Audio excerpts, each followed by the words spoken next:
हम्म। चलिए।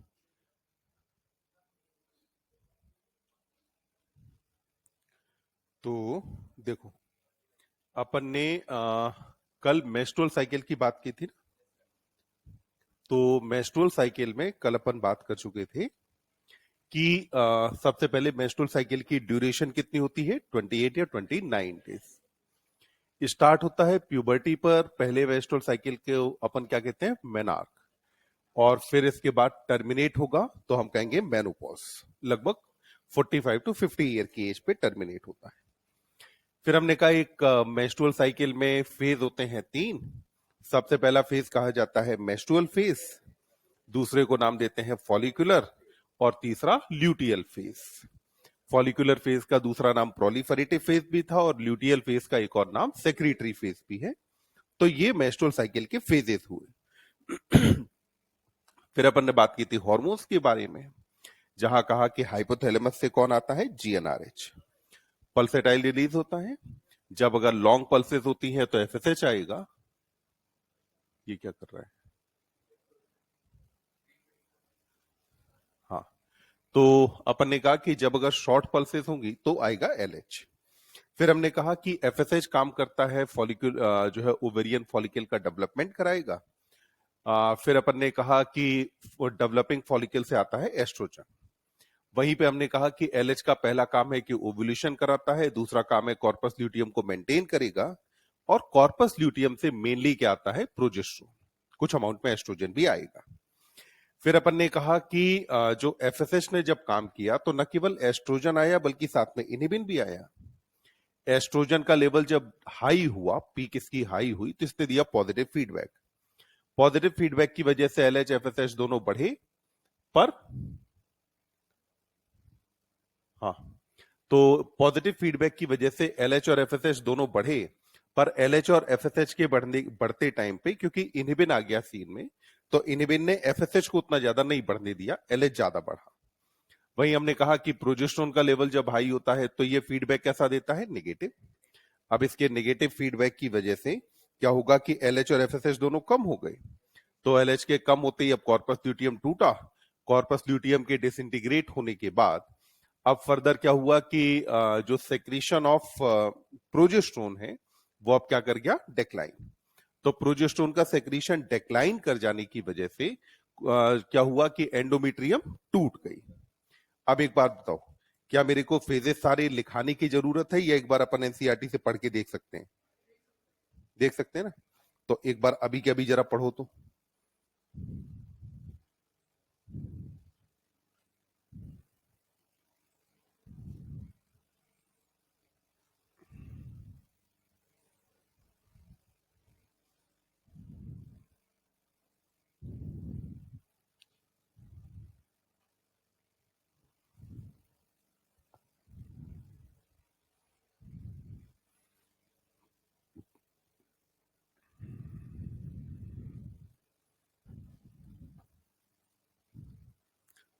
कहीं भी किसी भी लाइन में अगर कोई भी दिक्कत आती है तो मुझे बता देना कि कहां पे क्या लिखा है।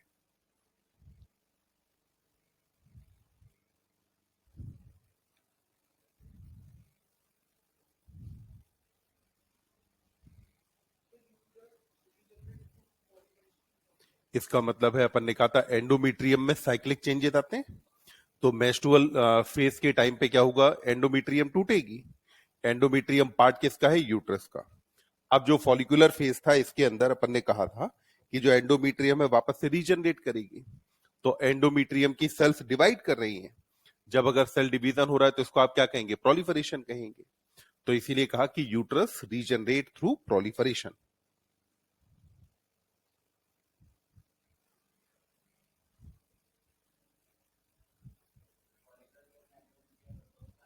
हाँ, एस्ट्रोजन एंडोमेट्रियम में ग्रोथ कराना काम होता है एस्ट्रोजन का।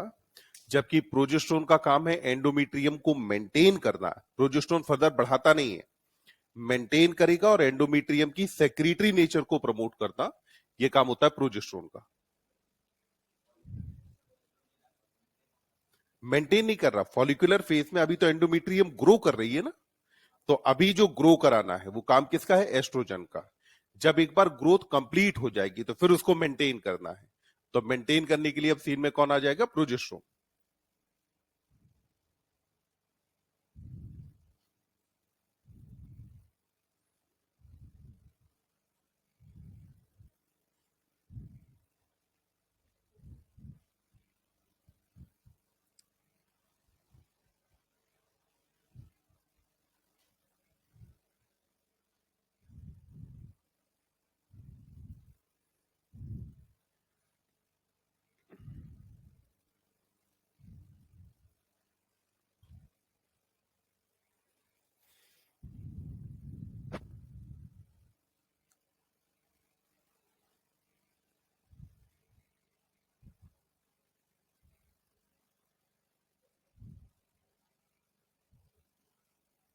पढ़ो, आराम से पढ़ो, तुम, कोई जल्दबाजी नहीं है। सबसे महत्वपूर्ण ये है कि आपको एनसीईआरटी समझ में आनी चाहिए कि कहां क्या क्यों कहा जा रहा है।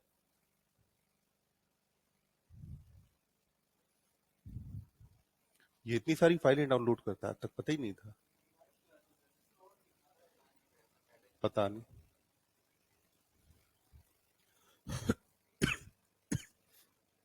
या तो हो सकता है बोर्ड पे भी कुछ लिखा नहीं, या कंटिन्यूअसली लिखते लिखते शायद ये नहीं आता हो।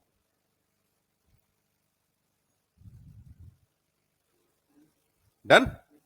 देखो, अब आ जाते हैं फर्टिलाइजेशन पे। फर्टिलाइजेशन के लिए एक और नाम होता है सिनगेमी, एक और नाम दिया जाता है एम्फीमिक्सिस भी इसे कहा जाता है। अगर हम बात करें तो हमने कहा कि सबसे पहला स्टेप क्या होता है रिप्रोडक्शन में? गैमेटोजेनेसिस, जो हम बात कर चुके हैं। फिर हमने कहा अगला काम होता है इंसेमिनेशन। तो अब यहां पे होना क्या है कि सबसे पहले जो सीमेन है, this semen is release from male reproductive tract. तो सीमेन रिलीज किससे हुआ? मेल रिप्रोडक्टिव ट्रैक्ट से। और मेल रिप्रोडक्टिव ट्रैक्ट से जो सीमेन रिलीज हुआ, ये सीमेन मेल रिप्रोडक्टिव ट्रैक्ट से रिलीज होने के बाद जाकर के पहुंचा कहां पर? To female reproductive tract.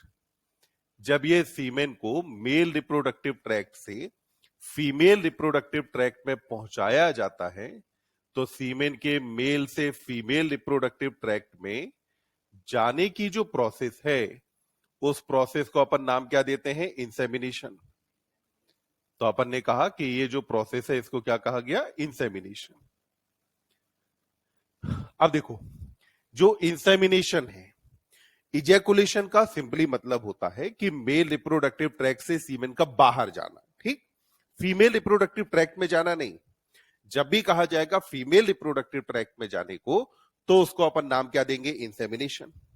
तो सबसे पहले क्या हुआ? इंसेमिनेशन हुआ। अब देखो, जो सीमेन जाकर के पहुंचा था, ये सीमेन सबसे पहले क्या होता है? क्लॉट हो जाता है। तो सीमेन जैसे ही रिलीज हुआ, रिलीज होते ही क्या हुआ? क्लॉट हुआ। क्लॉट होने के बाद नाउ दिस सीमेन इज, ये जो क्लॉट है, this clot will be dissolved by enzymes present in seminal plasma. तो अपन ने कहा था ना सर्टेन एंजाइम्स आर प्रेजेंट। तो ये जो एंजाइम प्रेजेंट है सेमाइनल प्लाज्मा में, तो ये सेमाइनल प्लाज्मा के एंजाइम इसे वापस से क्या कर देते हैं? डिसॉल्व।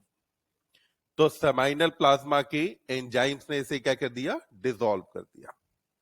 अब डिसॉल्व करने के बाद जो फ्रक्टोज वहां पे मौजूद था, ये फ्रक्टोज क्या प्रोवाइड करेगा? तो अपन ने कहा फ्रक्टोज यहां सोर्स ऑफ एनर्जी है। तो फ्रक्टोज जो था वो तो हो गया आपका सोर्स ऑफ एनर्जी। फ्रक्टोज के अलावा आपने कहा था कि यहां पे कैल्शियम भी मौजूद था। ये जो कैल्शियम है, ये कराएगा विप्लैश मूवमेंट। और ये जो विप्लैश मूवमेंट है, ये मूवमेंट होता किसके अंदर है? फ्लैजिला में। तो यहां विप्लैश मूवमेंट किसके अंदर हुआ? फ्लैजिला में। यानी कि फ्लैजिला क्या हुआ? हिलना शुरू हुआ। जब ये फ्लैजिला हिलना शुरू हुआ, इधर एनर्जी मिली, तो अब इसके बाद क्या होगा कि जो स्पर्म है, ये स्पर्म विल मूव। सबसे पहले देखो, हमने साइट ऑफ इंसेमिनेशन किसे कहा था? वेजाइना को। तो इंसेमिनेशन कहां हुआ? वेजाइना पर। अब स्पर्म वेजाइना से ऊपर जब मूव करेगा, तो यहां पर स्पर्म सबसे पहले जाकर के कहां पहुंचेगा, तो पहले पहुंचा सर्विक्स में। तो स्पर्म जो है ये मूव करेगा थ्रू सर्विक्स। सर्विक्स के बाद फिर ये जाकर के पहुंचेगा वेजाइना में, सॉरी, सर्विक्स के बाद यूट्रस। तो अपन ने कहा सर्विक्स, सर्विक्स के बाद जाकर के कहां पहुंचेगा, यूट्रस। और यूट्रस के through and then to ampulla region या ampullary region of fallopian tube. तो अब ये जाकर के कहां पहुंचा बेटा, ampullary region of fallopian tube पर। तो ये फेलोपियन ट्यूब के एम्पुला वाले पार्ट पर जाकर के पहुंच गया। तो एम्पुला वाले पार्ट पर जब पहुंचा तो देखो स्पर्म ने अपना मूवमेंट कंप्लीट कर लिया। मीनवाइल एक काम और होना है। एक और काम क्या होना है, यहां पे कैपेसिटेशन होना है। तो एक और काम क्या होता है साथ में, कैपेसिटेशन ऑफ स्पर्म। तो कैपेसिटेशन ऑफ स्पर्म में यहां पे क्या होता है, जो कैपेसिटेशन फैक्टर्स हैं ये आते हैं फीमेल रिप्रोडक्टिव ट्रैक्ट से। सो कैपेसिटेशन कराने के लिए जो फैक्टर्स चाहिए, ये कैपेसिटेशन फैक्टर्स आते कहां से हैं, तो अपन ने कहा कि ये आएंगे फ्रॉम फीमेल रिप्रोडक्टिव ट्रैक्ट। तो फीमेल रिप्रोडक्टिव ट्रैक्ट से जो ये कैपेसिटेशन फैक्टर्स यहां पे आए, तो ये कैपेसिटेशन फैक्टर्स क्या करते हैं, तो कैपेसिटेशन फैक्टर का काम होता है that they will remove cholesterol covering from sperm. तो इन्होंने रिमूव क्या किया, कोलेस्ट्रॉल की कवरिंग। तो कोलेस्ट्रॉल कवरिंग को रिमूव कर दिया स्पर्म से। जब ये कोलेस्ट्रॉल की कवरिंग रिमूव करेंगे स्पर्म से, उसके बाद ही तो फ्रक्टोज अंदर जा पाएगा। क्योंकि समझिए फ्रक्टोज कैसा है, वाटर सॉल्युबल है, और जबकि कोलेस्ट्रॉल क्या है, लिपिड है। तो ये जब तक मौजूद रहेगा तब तक फ्रक्टोज इसे पार नहीं करेगा। तो कोलेस्ट्रॉल हटा, कोलेस्ट्रॉल के हटने के बाद अब ये जो स्पर्म है ये जाकर के कहा, सॉरी, ये जो बाहर फ्रक्टोज मौजूद था वो अंदर जाने लगेगा, कैल्शियम चैनल ओपन हो गए, कैल्शियम अंदर जाने लगेगा और फर्दर ये मूवमेंट स्टार्ट होगा। अब एक तरफ तो हुआ कि भाई मेल के अंदर क्या क्या हुआ, या मेल से जो सीमेन गया, स्पर्म गया, वो स्पर्म का क्या हुआ। दूसरी तरफ अब क्या होगा, देखो फीमेल में, तो फीमेल के केस में हमने देखा कि यहां फीमेल में सबसे पहले क्या होगा, there would be release of secondary oocyte। तो यहां जो सेकेंडरी oocyte थी, इस सेकेंडरी oocyte का रिलीज कहां से हुआ, ओवरी से। तो ओवरी से जो रिलीज हुआ वो ओवम थोड़े रिलीज हुआ था, रिलीज होने वाला कौन था, सेकेंडरी oocyte। ये सेकेंडरी oocyte जो कि यहां से रिलीज हुआ, ये सेकेंडरी oocyte, एक मिनट इसको मैं बोलूं कि भाई ये बार बार हो क्या रहा है।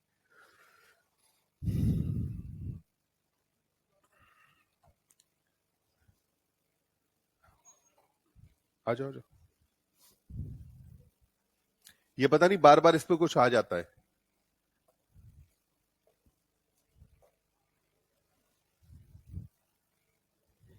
हाँ,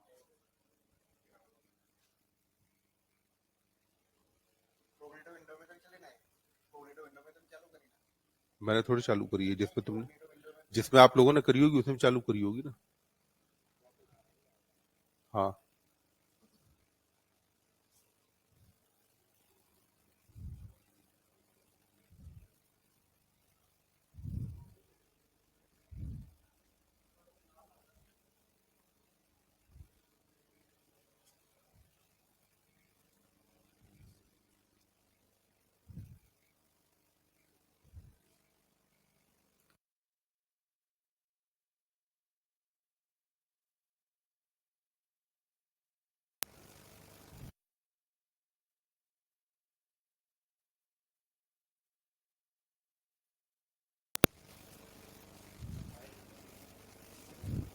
तो बीच बीच में क्लास रुक जाती है उसका क्या होगा, पता नहीं। ये इस पे ये एस्केप वाला, हाँ अब चला गया, चलो। ठीक, तो अपन ने कहा सेकेंडरी oocyte कहां से रिलीज हुआ, ओवरी से। ये जो सेकेंडरी oocyte रिलीज हुआ, ये सेकेंडरी oocyte ओवरी से रिलीज होने के बाद अब ये मूव कहां किया, फेलोपियन ट्यूब में। तो अपन ने कहा कि अब ये ओवरी से रिलीज होने के बाद कहां पे चला गया, फेलोपियन ट्यूब में। तो सेकेंडरी oocyte से रिलीज होने के बाद अब ये जाकर के पहुंचा फेलोपियन ट्यूब के अंदर। लो,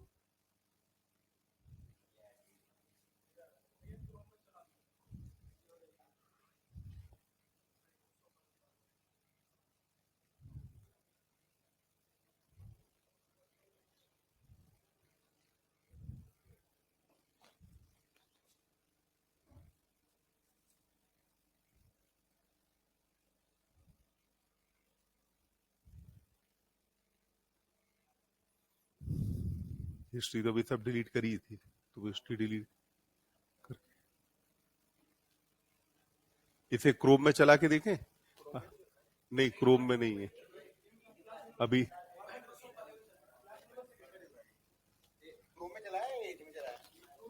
जो खुला था मैंने उसमें चलाया है। मैं इतने ही करने लगूं तो मैं जूलॉजी का पढ़ूंगा, आपकी तरह कंप्यूटर सही नहीं करूं मैं। मुझे कुछ नहीं आता तभी तो मैं जूलॉजी पढ़ाता हूँ।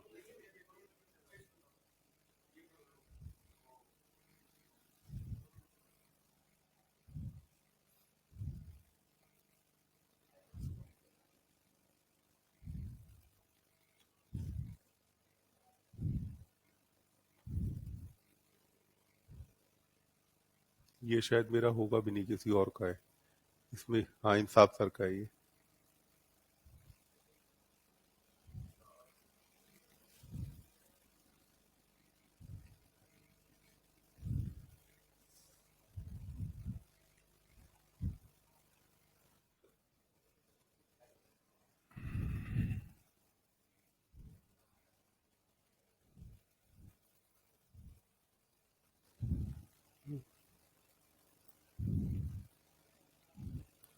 Nine seven eight eight four seven.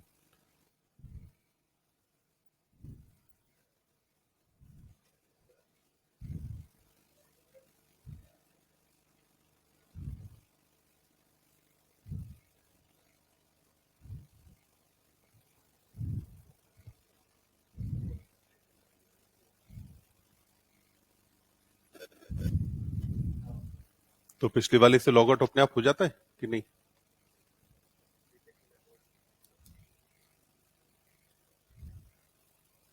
और इतनी क्लास की रिकॉर्डिंग गई।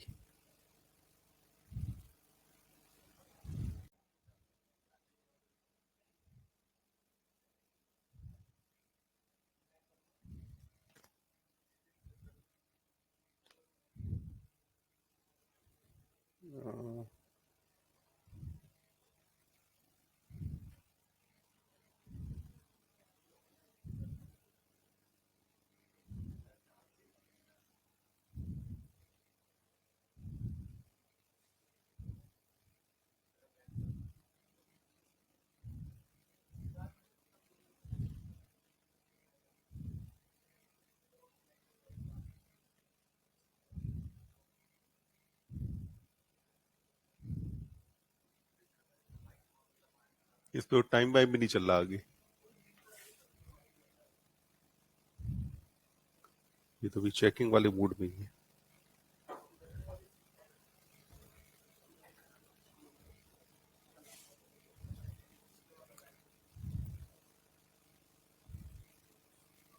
इसको पहले मिनिमाइज करना पड़ेगा।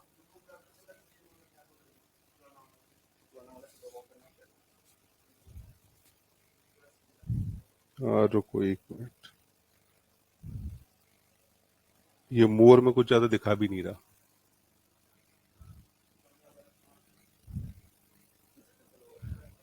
ये एंड क्लास कर दूं? हाँ, आप देख लो क्या करना है। कोई बात नहीं, आप चले जान दो।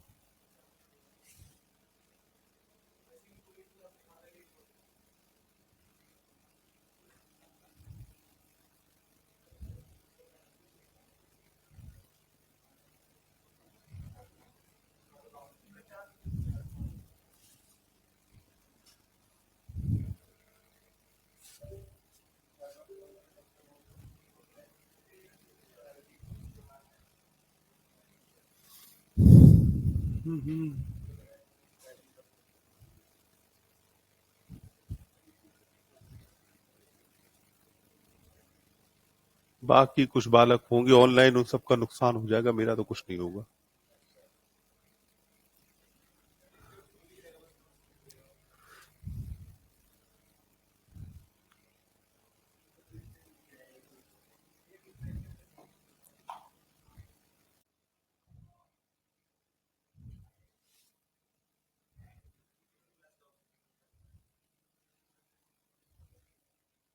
चलो अब एक काम करें, इजी राइट पे ही पढ़ा लें, वो ज्यादा बेहतर है।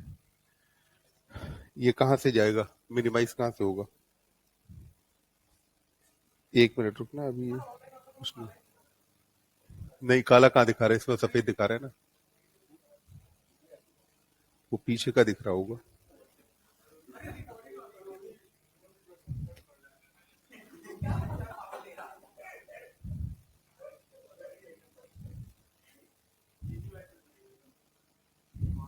अब आप रुको 1 मिनट, इसे करो मिनिमाइज।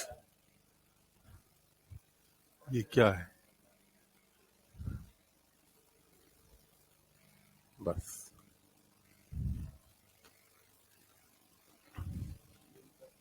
खुल जाएगा भी, ये टाइम लेता है खुलने पे।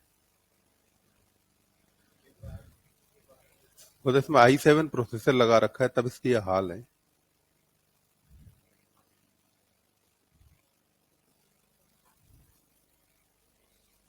ये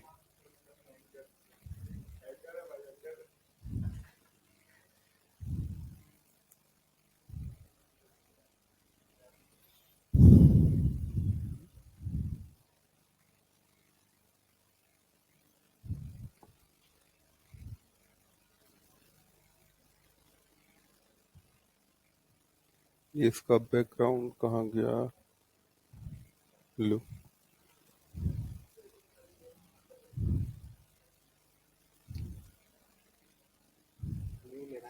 नहीं नहीं, न्यू नहीं, इसका बैकग्राउंड जो ब्लैक करना है, बैकग्राउंड ब्लैक कहाँ से होता था? 1 मिनट, मोड नहीं, सेटिंग, स्पीच, हाँ, ब्लैक। 1 मिनट, सेटिंग में जाओ, एक, हाँ,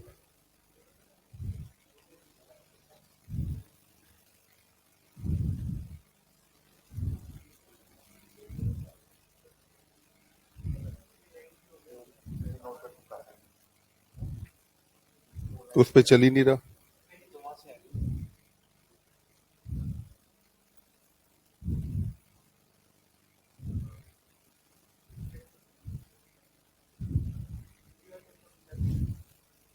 इजी राइट तो फिर हो ही जाएगा, चलो ज्यादा बेहतर है।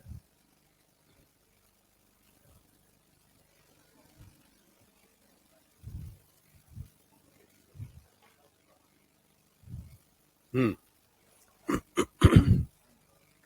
चलो, तो ऑनलाइन वाले बालकों को ठीक ठाक दिखाई सुनाई दे रहा है कि नहीं? चलिए, तो अपन जो है, अभी तक जो हमने बात कर ली, एक बार वापस से देखते हैं। हमने कहा सबसे पहले इंसेमिनेशन होगा, इंसेमिनेशन का मतलब है release of semen into female reproductive tract. फिर अपन ने कहा कि इंसेमिनेशन के बाद सीमेन इनिशियली क्लॉट करेगा, क्लॉट करने के बाद ये वापस से डिसॉल्व होगा, डिसॉल्व करने के लिए एंजाइम है, फिर यहाँ स्पर्म मूव करेगा, पहले सर्विक्स, फिर यूट्रस, और उसके बाद पहुंचेगा फेलोपियन ट्यूब। दूसरी तरफ अपन ने कहा कि फीमेल के अंदर ओवरी से रिलीज कौन होने वाला है, तो अपन ने कहा कि ओवरी से रिलीज होता है सेकेंडरी oocyte। ये जो सेकेंडरी oocyte या ओवरी से रिलीज हुआ, ये ओवरी से रिलीज सेकेंडरी oocyte अब ये कहां चला जाएगा, फेलोपियन ट्यूब में। और जब ये फेलोपियन ट्यूब में जाकर के पहुंचेगा, तो फेलोपियन ट्यूब में अब ये भी जाकर के कहां पहुंचा, एम्पुलरी रीजन पे। तो अब एम्पुलरी रीजन पे जब अगर स्पर्म और ओवा दोनों अगर साइमल्टेनियसली पहुंचेंगे, तभी तो फर्टिलाइजेशन होगा। अगर मान लो केवल जब स्पर्म पहुंचा तब अगर ओवम नहीं है तो फर्टिलाइजेशन नहीं हुआ, अगर ओवम पहुंचा स्पर्म नहीं है तो भी फर्टिलाइजेशन नहीं होगा। तो इसीलिए एनसीईआरटी कहती है इसी वजह से सारे कॉपुलेशन की वजह से फर्टिलाइजेशन नहीं होता। अब जब ये जाकर के एम्पुलरी रीजन पे पहुंचा तो उसी टाइम पर क्या हुआ कि जो स्पर्म है, ये स्पर्म भी जाकर के कहां पहुंच गया? एम्पुलरी रीजन पे। जब अगर स्पर्म भी एम्पुलरी रीजन पे पहुंचा, ओवम भी वहां मौजूद है, तो अब इसकी वजह से क्या होगा? फर्टिलाइजेशन। अब देखो फर्टिलाइजेशन के अंदर एक्चुअली होगा क्या?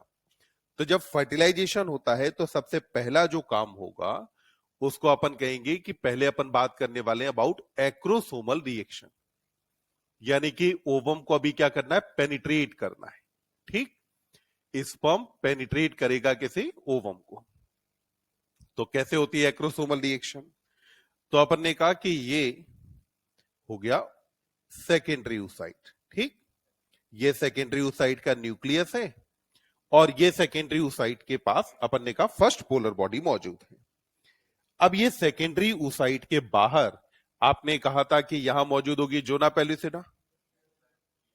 तो ये जो जोना पेलुसिडा है इसे सेकेंडरी oocyte ने सेक्रीट किया था, तो ये यहां पे क्या आ गया? जोना पेलुसिडा है।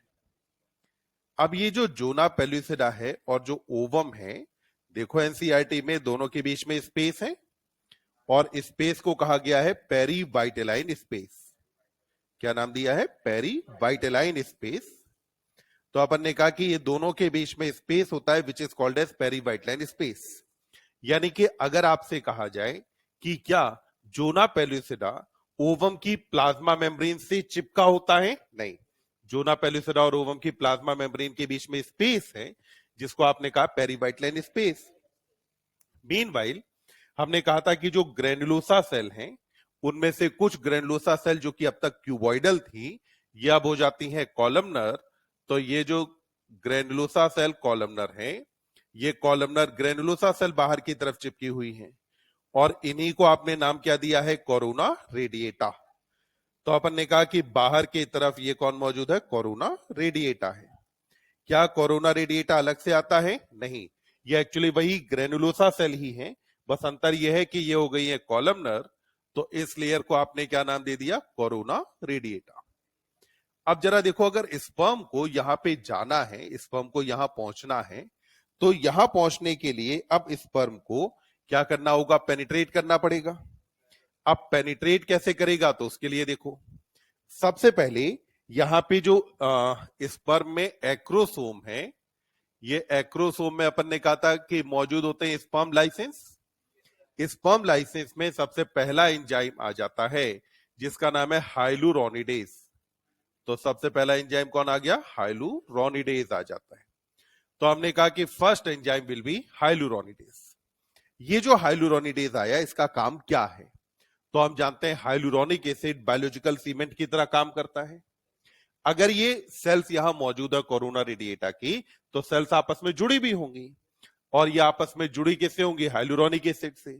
मतलब कि अगर मान लो किसी दीवार को तोड़ना है तो पहले ईंटों के बीच में लगा हुआ सीमेंट हटाएंगे, तो वो जो सीमेंट है वो कौन है? Hyaluronic acid. तो हमने कहा कि हाइलुरोनिडेज जो है इसका काम होता है that it will remove hyaluronic acid. तो इसने रिमूव किया हाइलुरोनिक एसिड और हाइलुरोनिक एसिड कहां मौजूद था? कोरोना रेडिएटा की सेल्स के बीच में। अब उसे रिमूव करने के बाद अब कोरोना रेडिएटा की सेल्स एक्सपोज हो गई, मतलब कि सेल पे यहां बाहर बीच में हाइलुरोनिक एसिड मौजूद था, उसको हटा दिया। अब हटाने के बाद यहां एक्रोसोम से आता है दूसरा एंजाइम और ये जो एंजाइम है इसका नाम है कोरोना पेनिट्रेटिंग एंजाइम। तो क्या नाम दिया इसे? कोरोना पेनिट्रेटिंग एंजाइम आया। तो अपन ने कहा कि अगला जो एंजाइम आता है इसको नाम क्या दिया? Corona penetrating enzyme. और ये कोरोना पेनिट्रेटिंग एंजाइम, जैसा इसका नाम बताता है, ये क्या करेगा? कोरोना रेडिएटा को उड़ा देगा। मतलब कि अभी तक जो हुआ, सबसे पहले हाइलुरोनिडेज आया, उसने आकर के हाइलुरोनिक एसिड को उड़ा दिया। फिर उसके बाद कोरोना पेनिट्रेटिंग एंजाइम आया, उसने आकर के पूरी कोरोना रेडिएटा की सेल्स को यहां से हटा दिया। जब यहां से हटा दिया तो अब स्पर्म जाकर के कहां पहुंचा? जोना पेलुसिडा पे। जब जोना पेलुसिडा पर पहुंचा तो यहां से अब एक और एंजाइम आता है और जो एंजाइम अब आएगा, इस एंजाइम को आप नाम लेते हैं जोना लाइसिन। क्या नाम दिया? जोना लाइसिन। जोना लाइसिन क्या करेगा? जोना पेलुसिडा को रिमूव कर देगा। तो अब क्या हुआ, जोना पेलुसिडा भी रिमूव हुई। जैसे ही जोना पेलुसिडा रिमूव हुई, तो अब जोना पेलुसिडा के रिमूव होने के साथ क्या अब यहां पर स्पर्म का जो अप्रोच है वो यहां प्लाज्मा मेम्ब्रेन तक हो गई। ठीक, तो अपन ने कहा कि जब ये तीनों काम होंगे तो इसी को अपन मिला के क्या कहेंगे, एक्रोसोमल रिएक्शन कहेंगे। अब एक्रोसोमल रिएक्शन जब कहेंगे तो अब उसके बाद क्या होगा कि नाउ जो पहला स्पर्म आया था, the first sperm enter the ovum, तो पहला स्पर्म अब एंटर कहां करता है, ओवम में। तो अपन ने कहा कि स्पर्म ने अब कहां एंटर कर लिया, ओवम में। देखो यह आया पहला स्पर्म, और ये जो फर्स्ट स्पर्म है ये अब कहां एंटर कर जाएगा, ओवम के अंदर। अब फर्स्ट स्पर्म जैसे ही ओवम के अंदर एंटर किया तो पहला तो हुआ कि साहब फर्स्ट स्पर्म को ओवम में एंटर कराने वाली जो मैकेनिज्म है उसको आप क्या कहते हैं, एक्रोसोमल रिएक्शन का। पर यहां ये अकेला स्पर्म नहीं आया है, इसके साथ और भी कई सारे स्पर्म आए हैं। अब जो और स्पर्म आए हैं वो भी तो यहां एंटर करने की कोशिश करेंगे, और अगर उन्हें एंटर करने दिया गया तो उस कंडीशन में क्या हो जाएगा, पॉलीस्पर्मी, और पॉलीस्पर्मी हम चाहते नहीं हैं। तो पॉलीस्पर्मी को भी अब रोकना है। पॉलीस्पर्मी को कैसे रोकेंगे, तो देखिए अब यहां पे अपने को बात करनी है टू प्रिवेंट पॉलीस्पर्मी, कि भाई पॉलीस्पर्मी को कैसे रोकते हैं। पॉलीस्पर्मी को रोकने के लिए अब यहां तरीके हैं दो। पहला तरीका होता है जिसे कहा जाता है फास्ट ब्लॉक। पहला तरीका क्या है, फास्ट ब्लॉक। फास्ट ब्लॉक में क्या होता है, there will be depolarisation of plasma membrane of ovum. तो ओवम की जो प्लाज्मा मेम्ब्रेन है, इस प्लाज्मा मेम्ब्रेन का क्या हो गया, डिपोल। तो अब यहां पे प्लाज्मा मेम्ब्रेन का क्या हो गया, डीपोलराइजेशन। ठीक, अब जब प्लाज्मा मेम्ब्रेन का डीपोलराइजेशन हुआ तो इसका मतलब है स्पर्म की जो मेम्ब्रेन है वो तो रेस्टिंग मेम्ब्रेन पोटेंशियल में है, जबकि प्लाज्मा मेम्ब्रेन कहां चली गई, ओवम की डीपोल में। तो अब ध्यान दो, स्पर्म की मेम्ब्रेन पर ऊपर की तरफ चार्ज पॉजिटिव है, अंदर निगेटिव है। अंदर होता है ना -70, जबकि ओवम पे अब कहानी पलट गई है। ओवम पे चार्ज अब बाहर की तरफ क्या है, नेगेटिव, अंदर क्या है, पॉजिटिव। ये स्पर्म जिस पर बाहर की तरफ चार्ज पॉजिटिव है, ये ओवम जिस पे बाहर चार्ज नेगेटिव है, जब दोनों एक दूसरे के कांटेक्ट में आएंगे तो जहां कांटेक्ट में आएंगे वहीं आके चिपक जाएंगे।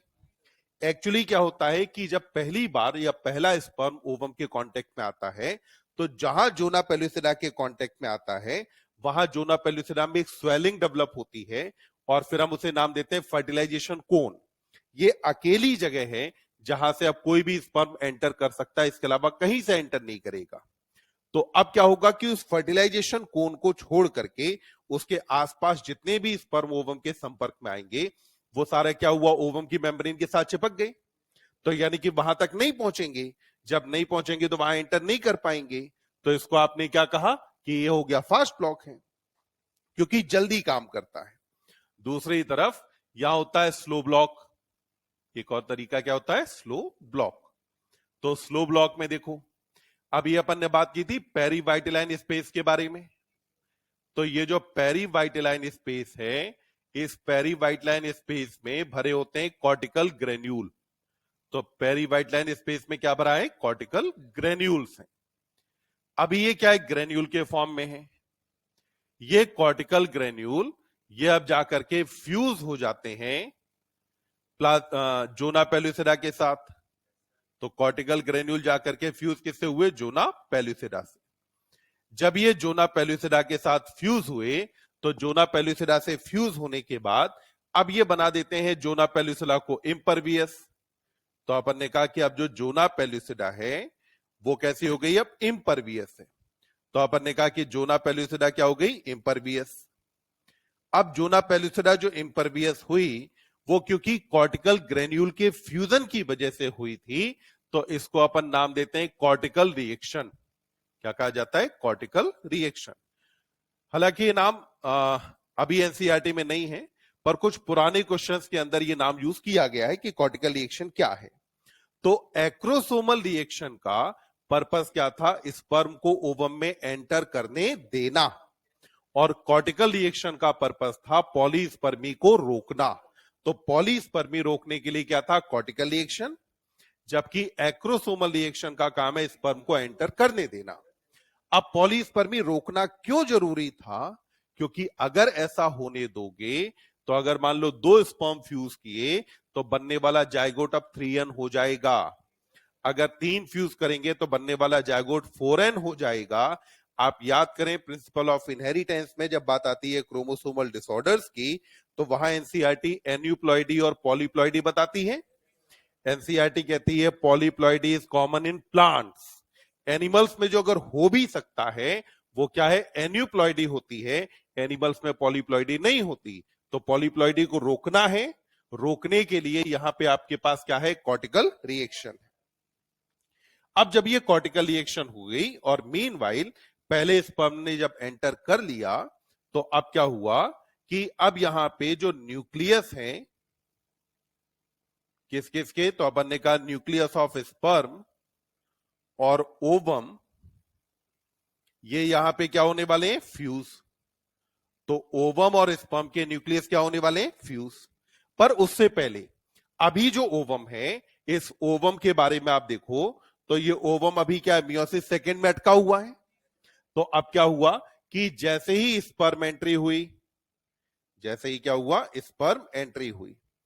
स्पर्म एंट्री होते ही जो प्रॉक्सिमल सेंट्रियोल था, ये प्रॉक्सिमल सेंट्रियोल अब किसके पास जाकर के पहुंचा? सेकेंडरी oocyte के पास।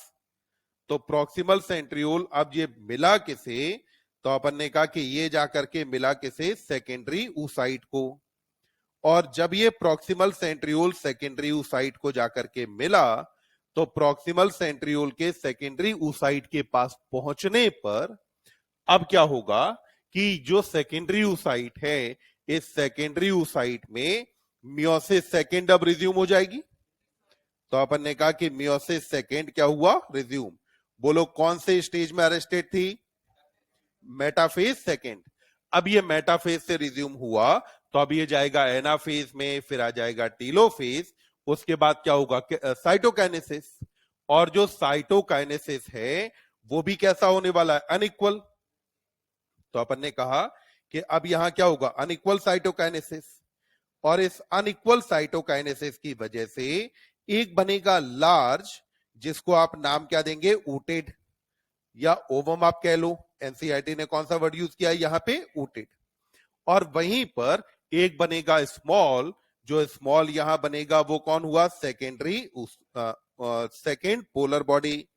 तो अपन ने कहा कि एक तरफ तो सेकेंड पोलर बॉडी बन गई और दूसरी तरफ फॉर्मेशन किसका हो गया? यहां पर ऊटेड का।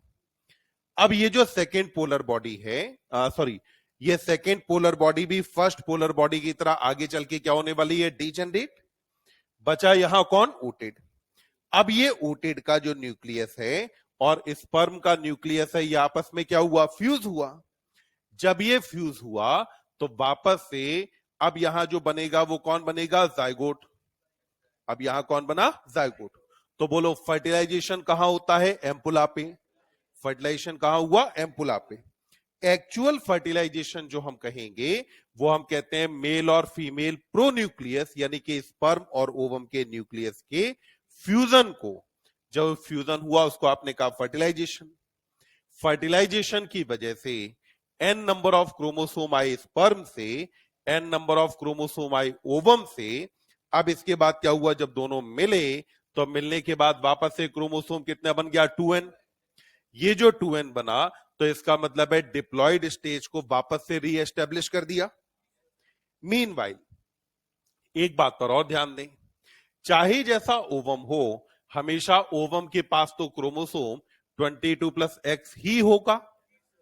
स्पर्म के पास 22+X भी हो सकता है और 22+Y भी हो सकता है।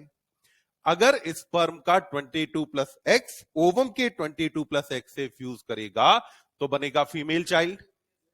वहीं पर अगर स्पर्म के 22+Y ने ओवम के 22+X से फ्यूज किया तो अब यहां कौन बनेगा? मेल चाइल्ड बनेगा। यानी कि चाइल्ड मेल होगा या फीमेल, इसके लिए जिम्मेदार कौन? स्पर्म या ओवम? तो इसके लिए जिम्मेदार कौन होता है? स्पर्म जिम्मेदार है, न कि इसके लिए ओवम रेस्पॉन्सिबल होता है। क्या इतनी बात समझ में आई? एक बार जरा इतना पढ़ो एनसीईआरटी से। कॉर्टिकल ग्रेन्यूल का मतलब हुआ कि बाहर छोटे छोटे ग्रेन्यूल्स होते हैं, ठीक। हाँ, जो पेरीवाइट लाइन स्पेस था ना प्लाज्मा मेम्ब्रेन और जोना पेलुसिडा के बीच में, वहां पे ग्रेन्यूल है। ये ग्रेन्यूल जाके जोना पेलुसिडा से फ्यूज कर गई, और जोना पेलुसिडा से फ्यूज करने की वजह से अब जोना पेलुसिडा की स्ट्रक्चर बदल गई।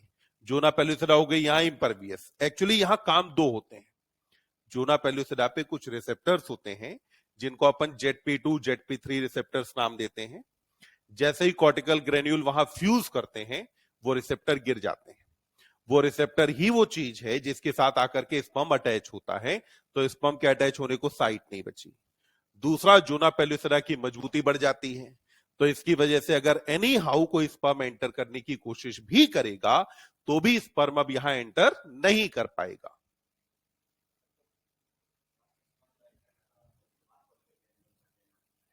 हाँ, जब फर्स्ट स्पर्म जाकर के प्लाज्मा मेम्ब्रेन से फ्यूज कर जाएगा, तो फर्स्ट स्पर्म के प्लाज्मा मेम्ब्रेन से फ्यूज करने के बाद पहले काम करेगा फास्ट ब्लॉक, जो कि बहुत जल्दी काम कर लेता है। भाई स्लो ब्लॉक को काम करने में टाइम लगेगा ना, तब तक पॉलीस्पर्मी ना हो जाए, उसको रोक देना काम है फास्ट ब्लॉक का। पर डीपोल कितने टाइम करा के रखोगे? डीपोल के बारे में हम कहते हैं ना कि जो हाँ एनसीईआरटी ने कहा है कि stimulus induced permeability to sodium ion is extremely short lived, soon the membrane become permeable to potassium ion. तो यानी डीपोल बहुत ज्यादा लंबे टाइम तक लास्ट नहीं करेगा, पर उसने बीच में आपका काम चला दिया। अब यहां जो काम करेगा, वो काम करेगा स्लो ब्लॉक, जिसके अंदर होगी कॉर्टिकल रिएक्शन। हाँ,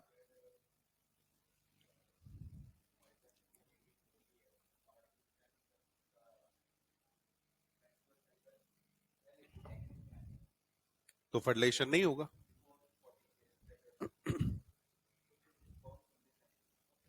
देखो, स्पर्म का फीमेल रिप्रोडक्टिव ट्रैक्ट में जो लाइफ स्पैन है, वो हम लगभग 24 से 48 घंटे मान के चलते हैं। हालांकि एनसीईआरटी ने इस बारे में कुछ नहीं कहा है।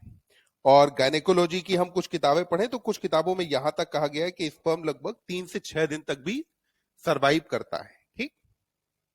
लेट्स से अगर एक स्पर्म मान लो 48 आवर तक वहां रहने वाला है, तो अगर अगले 48 आवर में ओव्यूलेशन हुआ और ओवम आया, तो फर्टिलाइजेशन हो जाएगा।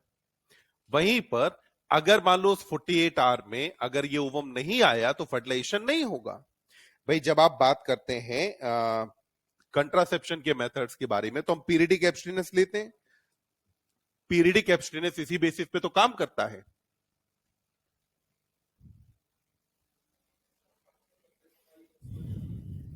ट्विंस देखो बनते हैं दो तरीके के, एक बनेंगे आइडेंटिकल और दूसरे बनते हैं नॉन आइडेंटिकल।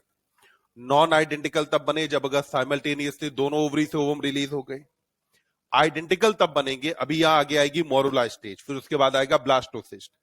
जब ये ब्लास्टोसिस्ट जोना पेलुसिडा से बाहर निकल रहा होता है, उस टाइम पर अगर ये ब्लास्टोसिस्ट टूट जाए दो में, तो उस केस में जो ट्विंस बनेंगे वो बनेंगे करण अर्जुन, एकदम आइडेंटिकल वाले ट्विन। क्या जायगोट तो आगे डिवाइड करेगा ही ना। जायगोट डिवाइड होके अलग नहीं हो सकता है, क्योंकि जायगोट के ऊपर जोना पेलुसिडा मौजूद है, कहां जाएगा भाग के? तो जायगोट ऐसे डिवाइड होके नहीं जा सकता। वो केवल एक ही स्टेज है, जब ब्लास्टोसिस्ट स्टेज में क्या होता है कि जोना पेलुसिडा में क्रैक डेवलप होता है, और जो क्रैक डेवलप होता है फिर वहां से ब्लास्टोसिस्ट आएगा बाहर इम्प्लांटेशन के लिए। तो क्या होगा कि जब ये बाहर आ रहा है, तब कभी कभी होता है कि मान लो दो पार्ट में टूट गया, तो जब अगर दो पार्ट में टूटा, तो फिर यहां बनेगा आइडेंटिकल ट्विन। हाँ,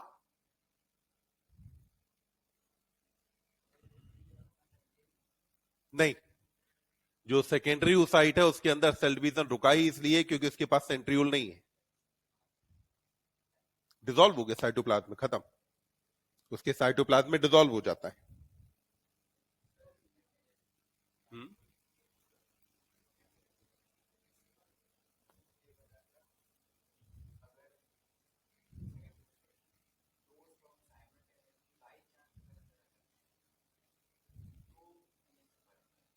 कैसे बनेंगे?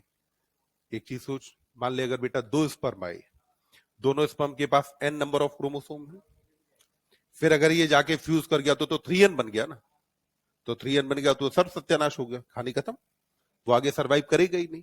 तो वो गलत है, ऐसे नहीं होता है। या तो ट्विन बनते हैं आइडेंटिकल या बनेंगे नॉन आइडेंटिकल। नॉन आइडेंटिकल की कंडीशन मैंने आपको बताई, दोनों ओवरी से रिलीज हो जाए। आइडेंटिकल तब बनेगा जब अगर ब्लास्टोसिस्ट टूट जाए, तो उस केस में जो ट्विन बनते हैं वो आइडेंटिकल बनेंगे। जनरली क्या होता है कि अगर एक मेंस्ट्रुअल साइकिल में लेफ्ट ओवरी से रिलीज हुआ, तो अगले में राइट से रिलीज होगा, फिर अगले में लेफ्ट से, फिर अगले में राइट से, यानी कि ऑल्टरनेट फैशन में रिलीज होते हैं। पर कभी कभी ऐसा हो सकता है कि दोनों ओवरी से एक साथ रिलीज हो जाए। अगर एक साथ रिलीज हुआ तो उस केस में बन जाएंगे नॉन आइडेंटिकल ट्विन। और क्योंकि नॉन आइडेंटिकल ट्विन्स भी हमें उतना कॉमनली दिखाई नहीं देते हैं, क्योंकि कॉमनली दिखाई नहीं देते हैं, इसका मतलब हुआ कि ये जो इवेंट है इसका होना भी कोई कॉमन बात नहीं है। ये भी अपने आप में एक रेयर इवेंट है कि ट्विन्स प्रोड्यूस हो। ध्यान रखना, अगर ये नॉन आइडेंटिकल हैं, then they can be either both male, either they can be both female, और they can be both male and female. ठीक, वहीं अगर ये आइडेंटिकल बना है तो दोनों मेल ही होंगे या फिर दोनों फीमेल ही होंगे। ये नहीं हो सकता कि एक मेल हो जाए और एक फीमेल हो जाए।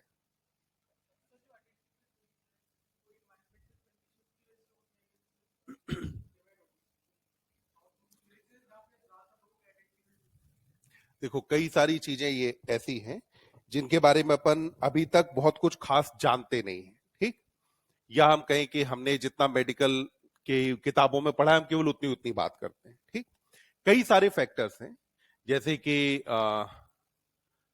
अगर आप बात करो तो कुछ बच्चों ने मुझे, मतलब टीचिंग करियर में बच्चों ने आके बताया है, जैसे हरियाणा या उस पूरे बेल्ट से, कि उनके गांव में मान लो कोई मंदिर है या कोई बाबा है, वो कुछ दवाई देते हैं, और बच्चों ने बताया सर वास्तव में होता है कि बेटे ही होते हैं।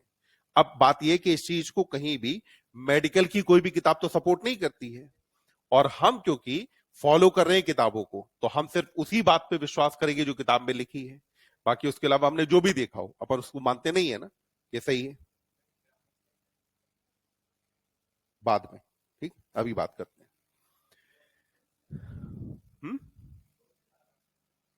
दो से ज्यादा में कहानी वही है कि अगर जो मान लो आइडेंटिकल है, तो उसमें जरूरी थोड़ी दो में टूटे, मान लो दो से ज्यादा में टूट गया, या अगर ओवरी से एक से ज्यादा जो है, दो से ज्यादा ओवम रिलीज हो गए, तो कुछ केसेस में हो सकता है दो से ज्यादा नंबर भी हो जाए। बाकी ह्यूमन के केस में अगर हम बात करें तो जनरली दो ही रिपोर्ट किए जाते हैं। वो जनरली, मैंने कहा जनरली दो, मैक्सिमम हम कहीं तक जा सकते हैं। और हाँ, देखो, जहां अगर क्वेश्चन में किसी भी स्टेटमेंट में कभी भी जीवन में अगर कहा जाए कि क्या ऐसा हो सकता है, तो क्योंकि हम विज्ञान के स्टूडेंट हैं तो हम किसी चीज को मना नहीं करते कि ऐसा नहीं हो सकता। अगर ठीक है, कई बातें हैं जो हमें पता नहीं है, पर अगर मुझे पता नहीं है इसका मतलब ये नहीं कि होता नहीं है। मैं सिर्फ ये कह सकता हूं कि हाँ भाई, क्या किसी किताब में लिखा है? नहीं, किसी किताब के अंदर नहीं लिखा है कि ऐसा कुछ होता है। बाकी होने को कुछ भी हो सकता है, आगे चल के डिस्कवरी हो सकती है। अब आ जाते हैं आगे। देखिए, अब फर्टिलाइजेशन के बाद अपने को बात करनी है एम्ब्रियोनिक डेवलपमेंट के बारे में। तो अब देखो एम्ब्रियोनिक डेवलपमेंट कैसे होगा। सबसे पहले आपके पास अभी जो बना है वो क्या बना है? जाइगोट। ठीक, जाइगोट में एक न्यूक्लियस मौजूद है, और जो जाइगोट है उसे आप डायग्राम में देखें तो जाइगोट को दिखाया है कि बाहर ये कवर्ड किससे है? जोना पेलुसिडा से। ठीक, ये जो स्टेज है इसको अपन ने क्या नाम दे दिया कि ये क्या हो गया? जाइगोट। अब जाइगोट के अंदर अब डिवीजन शुरू होते हैं। यहां जो डिवीजन अभी होने वाले हैं इनको कहा जाता है क्लीवेज डिवीजन। क्या नाम देते हैं? क्लीवेज डिवीजन कहा जाता है। और ये जो क्लीवेज डिवीजन हैं, इनकी खासियत होती है कि इसमें ग्रोथ फेज नहीं होता। क्लीवेज डिवीजन में क्या नहीं होता? Growth phase. समझो, ग्रोथ करने के लिए बाहर से न्यूट्रिएंट चाहिए। अब ये कवर्ड कैसे है? जोना पेलुसिडा से। जब ये जोना पेलुसिडा से कवर्ड है तो बाहर से न्यूट्रिएंट तो आएंगे नहीं, जितना भी इसे अपने न्यूट्रिएंट से ही काम चलाना है। अब अपने ही न्यूट्रिएंट से काम चलाना है, तो इसकी वजह से फर्दर बनने वाले जो सेल्स होंगे वो बनने वाली सेल्स क्या होगा, साइज में आधी होती चली जाएंगी। तो अब यहां जो डिवीजन होते हैं इसको अपन ने कहा कि पहले हुआ क्लीवेज डिवीजन 1। तो सबसे पहले यहां क्या हुआ, क्लीवेज डिवीजन फर्स्ट। तो अपन ने कहा कि देखो जब अगर यहां फर्स्ट क्लीवेज होगी, और जो क्लीवेज होता है वो होता है माइटोसिस। क्लीवेज के अंदर डिवीजन कैसे होते हैं, माइटोटिक डिवीजन। जब यहां माइटोसिस होगा तो अब इस माइटोसिस की वजह से जो एक यहां पर था, अब इससे यहां पर अगर आप देखो तो दो बराबर की सेल बन जाती हैं। ये जो दो बराबर की सेल बन रही हैं इनको नाम दिया जाता है ब्लास्टोमियर। क्या कहा जाता है, ब्लास्टोमियर। तो यहां पे अब मैंने कहा कि कितने ब्लास्टोमियर बन गई, दो। और ये जो दो ब्लास्टोमियर बने, ये दोनों ब्लास्टोमियर कैसे हैं बेटा, इक्वल हैं। दिख रहा है ना, एनसीईआरटी बराबर है।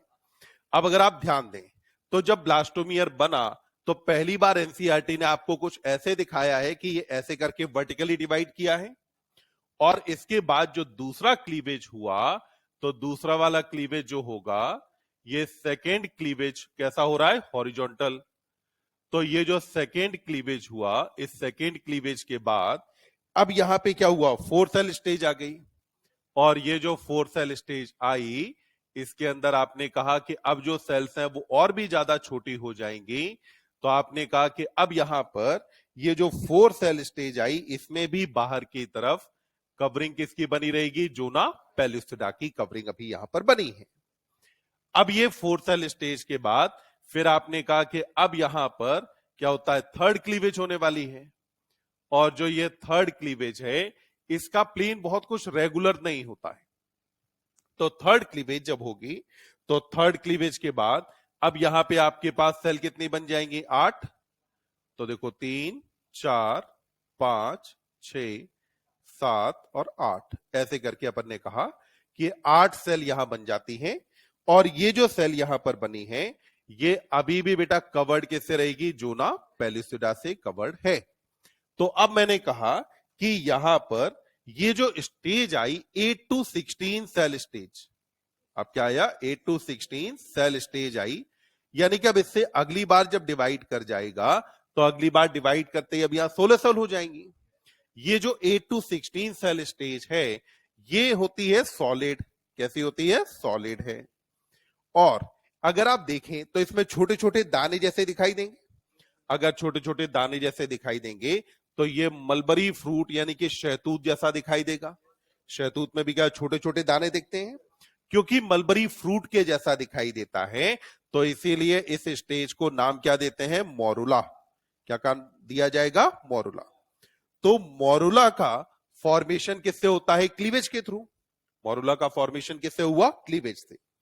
अब यहां पे एक और बात ध्यान रखनी है कि जब ये पूरी कहानी चल रही है, इस पूरी कहानी के दौरान यानी कि अपन ने कहा कि ड्यूरिंग क्लीवेज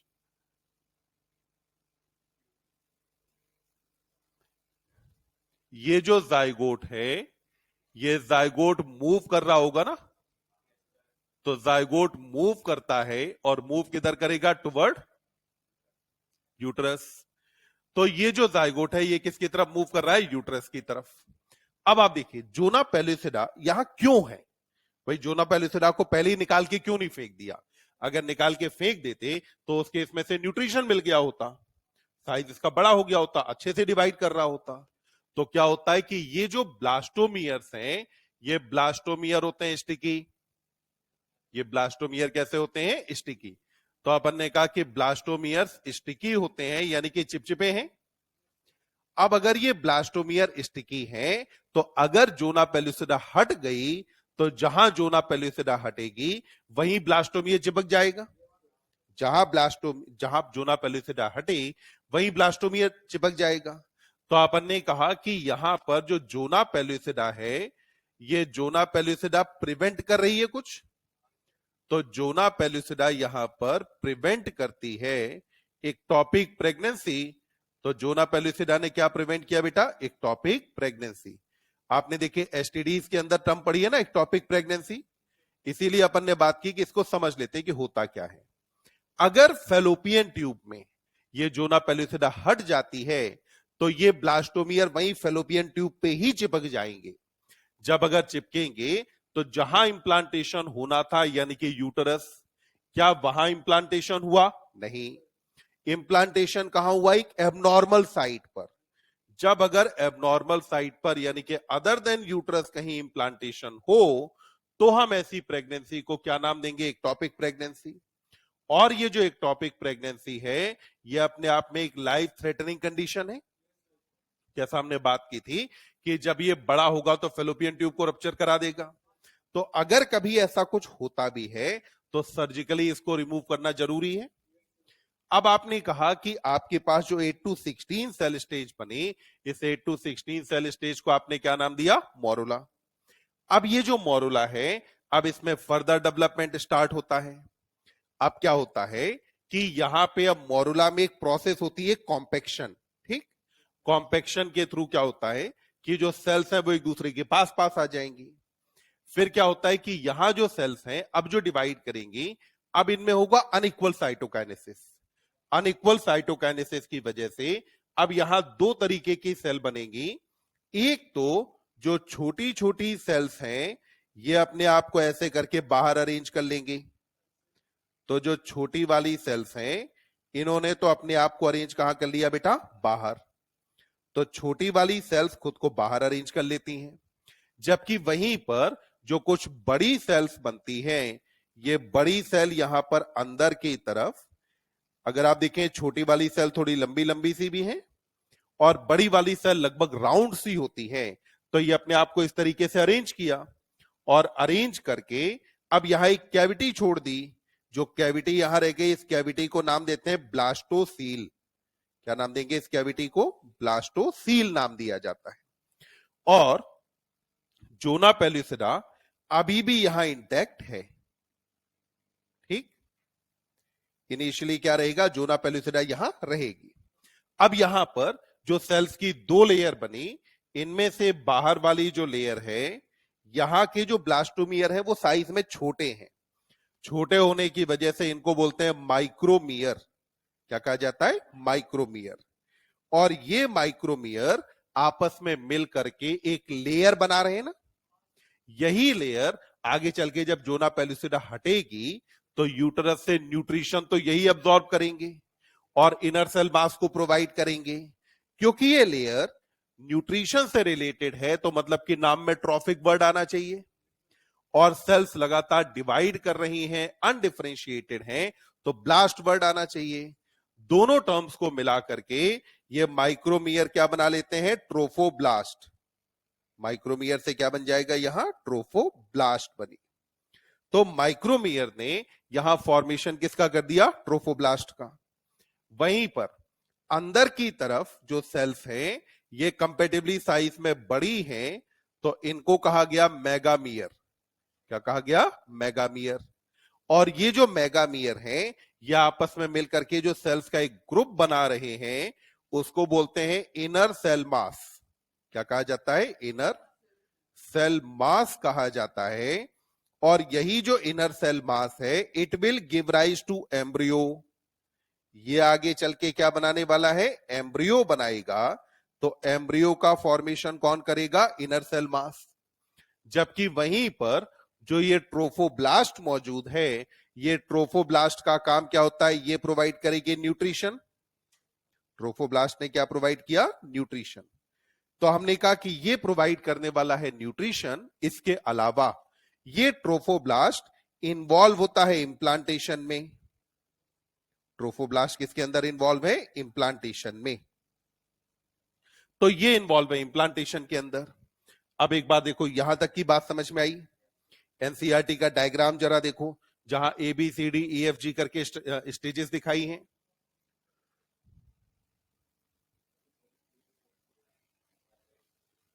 तो उस टाइम पे अपन कहेंगे कि अभी क्लीवेज चल रही है। ये जो टाइम है इस टाइम पे हम कहेंगे अभी क्लीवेज डिविजन चल रहे हैं। इसीलिए हम कहते हैं फर्टिलाइजेशन के बाद क्या होता है, तो अपन कहते हैं क्लीवेज। क्लीवेज के बाद क्या होगा? तो मोरुला बनेगा। हाँ, 8 to 16 सेल स्टेज को मोरुला। उसके बाद फिर जैसे कैविटी डेवलप हो जाएगी ब्लास्टोसिस्ट बन जाएगा। हाँ, जोना पेलुसिडा पहले ही ब्रेक हो जाती है, इसके ब्रेक होने की वजह से ब्लास्टोमियर बाहर आ जाते हैं।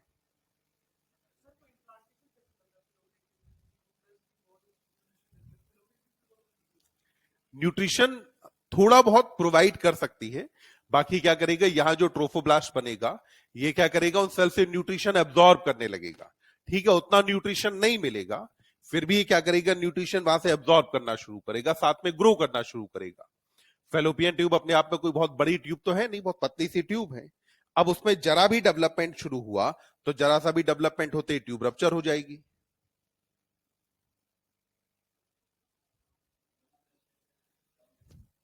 अभी बात करते हैं ना। हाँ, ये जो स्टेज है इसका नाम है ब्लास्टोसिस्ट।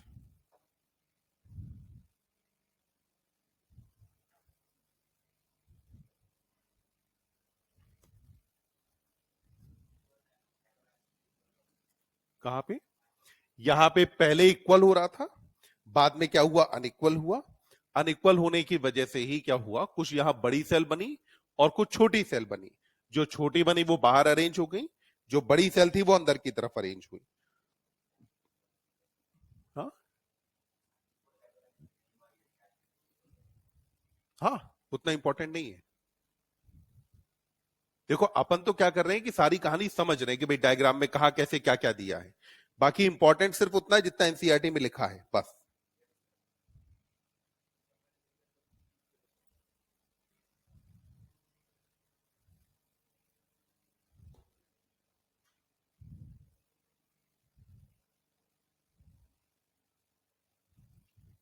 आगे बढ़ जाएं। देखिए, अब इसके बाद अब अपने को बात करनी है अबाउट इम्प्लांटेशन, कि भाई इम्प्लांटेशन क्या है, कैसे होता है इम्प्लांटेशन, ये सारी कहानी अपने को समझनी है। तो जरा इम्प्लांटेशन पे आ जाते हैं, ध्यान देंगे। इम्प्लांटेशन सबसे पहले होता किसका है, ब्लास्टोसिस्ट का। जब भी आपसे कहा जाएगा कि कौन सी स्टेज में इम्प्लांटेशन होता है, तुम्हारा आंसर क्या रहेगा, ब्लास्टोसिस्ट। इम्प्लांटेशन कब होता है, तो अपन कहते हैं कि इम्प्लांटेशन होता है on 7th day of fertilisation. तो कब होगा, 7th डे ऑफ फर्टिलाइजेशन। तो फर्टिलाइजेशन के 7वें दिन होता है इम्प्लांटेशन। अब इम्प्लांटेशन का मतलब क्या है, जब ये ब्लास्टोसिस्ट यूट्रस की वॉल में धंस जाए, यूट्रस की वॉल के अंदर एम्बेड हो जाए, तो इसी को अपन नाम क्या देते हैं, इम्प्लांटेशन। यानी कि अपन ने कहा कि इम्प्लांटेशन का मतलब है एम्बेडिंग ऑफ ब्लास्टोसिस्ट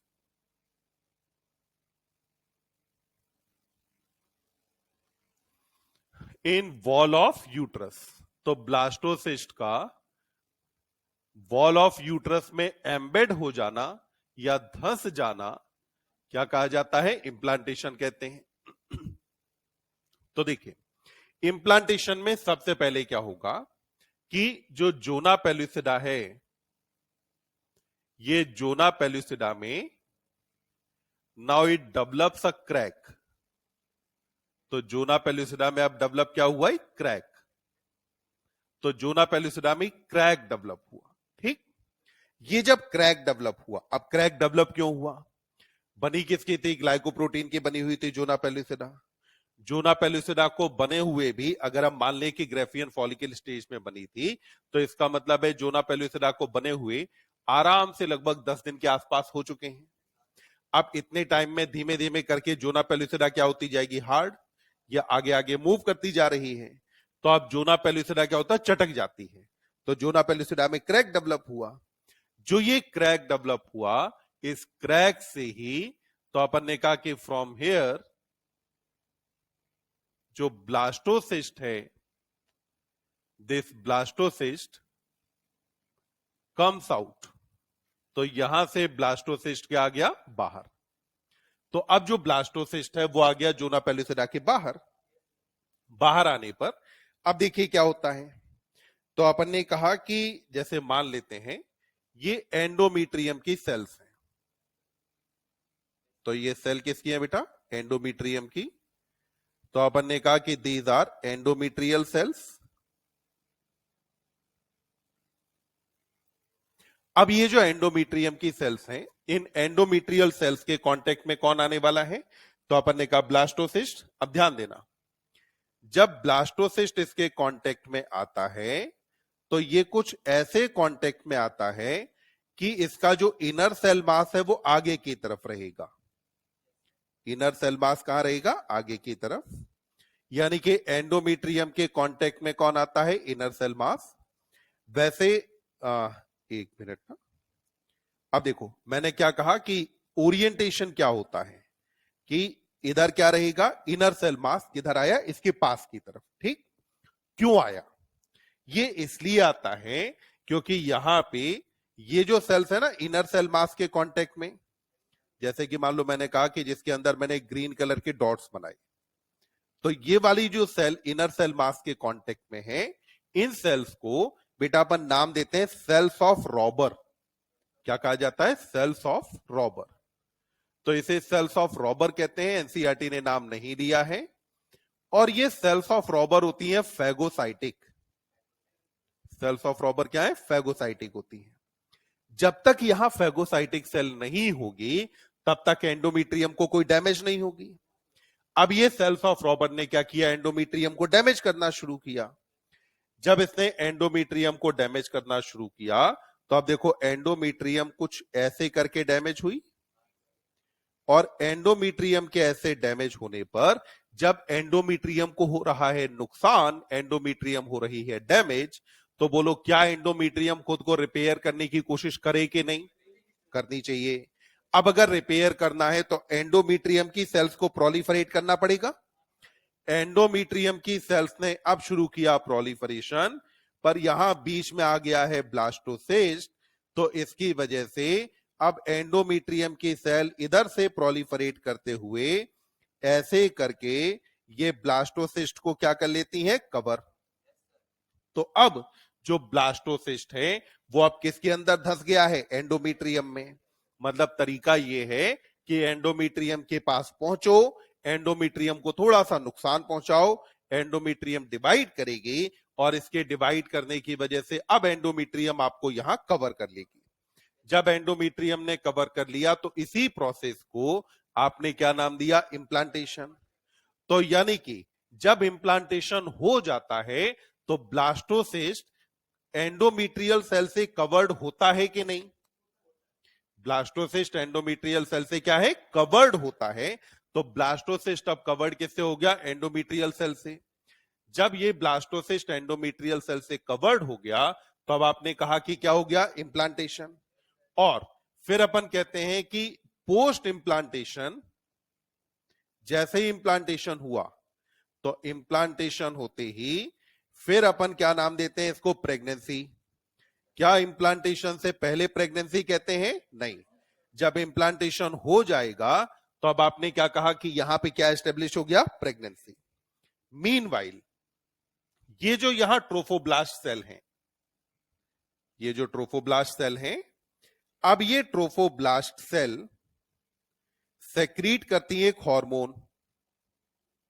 तो ट्रोफोब्लास्ट सेल अब सेक्रीट करेगी एक हार्मोन जिसको अपन कहते हैं HCG। कौन सा हार्मोन आया? HCG। पूरा नाम है ह्यूमन कोरियोनिक गोनेडोट्रोपिन। HCG को नाम क्या दिया? ह्यूमन कोरियोनिक गोनेडोट्रोपिन कहा। नाम पे ध्यान दो, नाम क्या है? Human chorionic gonadotropin. यानी कि आपने कहा एक्स्ट्रा एम्ब्रियोनिक मेम्ब्रेन्स में कोरियन भी होती है ना, तो कोरियोनिक मतलब कोरियन से आने वाला प्लेसेंटा का पार्ट बनाती है। ठीक, गोनेड पे काम करने वाला हार्मोन है। ये क्या है? गोनेड पे काम करने वाला हार्मोन है। तो ये जो HCG यहां से सेक्रेट हुआ, ये HCG अब मेंटेन करेगा कॉर्पस ल्यूटियम को। ये HCG अब मेंटेन किसे करेगा? कॉर्पस ल्यूटियम को। यानी कि अब ये कॉर्पस ल्यूटियम को टूटने नहीं देगा।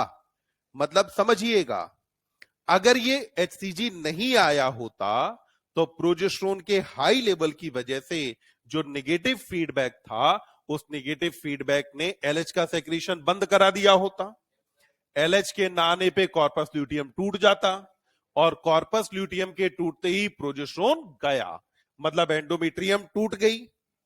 प्रोजेस्टेरोन का लेवल यहां पे अब भी ज्यादा है, प्रोजेस्टेरोन ने हाइपोथैलेमस और पिट्यूटरी को नेगेटिव फीडबैक अब भी दिया है, वहां से एलएच बंद हो गया है, पर क्योंकि यहां से एचसीजी जा रहा है जो जाके काम कर रहा है कॉर्पस ल्यूटियम पर, तो एलएच के ना आने से कॉर्पस ल्यूटियम को टूट जाना चाहिए, पर क्योंकि एचसीजी पहुंच गया है तो ये कॉर्पस ल्यूटियम को बनाए रखेगा। मतलब कि नॉर्मली जो कॉर्पस ल्यूटियम की लाइफ 9 डेज थी, क्या अब कॉर्पस ल्यूटियम की लाइफ 9 डेज रह गई क्या? नहीं, अब कॉर्पस ल्यूटियम की लाइफ क्या हुई? बढ़ गई। इसको अब हम कहते हैं कॉर्पस ल्यूटियम ऑफ प्रेगनेंसी। क्या कहा जाएगा? Corpus luteum of pregnancy. अब यहां ध्यान दो, अपन ने कहा कि कॉर्पस ल्यूटियम को मेंटेन कराने वाला कौन है? एचसीजी। ठीक, ये एचसीजी केवल तभी आएगा जब अगर इंप्लांटेशन हुआ हो तो। No implantation no HCG. तो जितने भी ग्रेविडेक्स टेस्ट किट आती है, मतलब कि प्रेगनेंसी टेस्ट किट जितनी भी आती हैं, सारी प्रेगनेंसी टेस्ट किट में केवल चेक किसे किया जाता है? एचसीजी को। क्योंकि एचसीजी केवल और केवल तब आता है जब अगर प्रेगनेंसी एस्टेब्लिश हुई हो। तो अगर एचसीजी, अब ध्यान देना, एचसीजी क्या प्रोटीन होता है, अगर ये प्रोटीन है तो इसका मतलब है वाटर सॉल्युबल है। वाटर सॉल्युबल है तो यानी कि बॉडी से यूज होने के बाद बाहर जाएगा यूरिन के थ्रू। तो इसीलिए एचसीजी को जो टेस्ट किया जाता है वो यूरिन में टेस्ट किया जाता है कि अगर एचसीजी का डिग्रेडेशन प्रोडक्ट अगर यूरिन के अंदर मौजूद है तो इसका मतलब है प्रेगनेंसी है, और अगर एचसीजी नहीं है तो इसका मतलब है प्रेगनेंसी भी नहीं है। क्या इतनी बात समझ में आई अपने को? एक बार बाकी का पूरा पार्ट पढ़ो जरा, जो है हाँ, प्लेसेंटा से पहले वाला जो एम्ब्रियोनिक डेवलपमेंट वाला पार्ट है उससे पहले तक पूरा।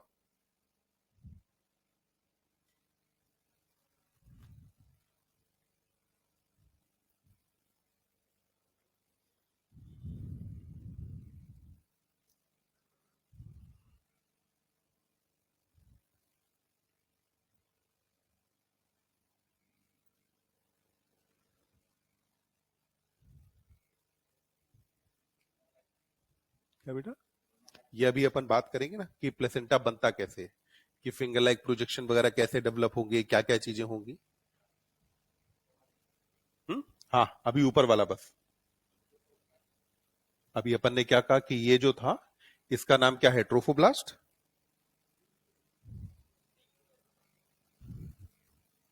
ये बालक जो है गजनी का आमिर खान हो रखा है।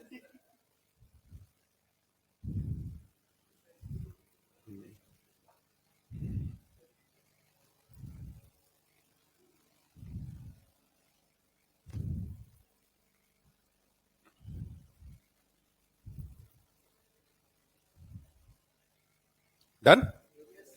अब देखो, अब बात करते हैं अपन प्लेसेंटा के बारे में कि भाई प्लेसेंटा क्या है, क्या क्या काम करता है, वो सारी चीजें एक बार जरा देख ली जाए। तो देखो, ब्लास्टोसिस्ट एम्बेड हुआ किसके अंदर? एंडोमीट्रियम में। किसके अंदर एम्बेड हुआ? एंडोमीट्रियम में। अब जैसे ही एंडोमीट्रियम के अंदर एम्बेड हुआ तो एंडोमीट्रियम में एम्बेड होते ही अब यहां पर क्या हुआ कि ब्लास्टोसिस्ट क्योंकि एंडोमीट्रियम में एम्बेड है, तो जो ब्लास्टोसिस्ट है CYST,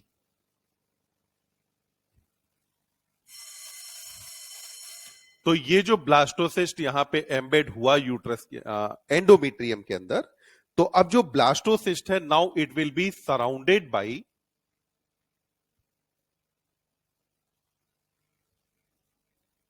यूटराइन टिश्यू या एंडोमेट्रियल टिश्यू, और यूट्राइन टिश्यू के अलावा यहां पर इसके आसपास अब क्या रहेगा? Maternal blood. ब्लड किसका है? मदर का। तो अपन ने कहा कि इसके आसपास अब क्या आ जाता है? मैटरनल ब्लड आ जाता है।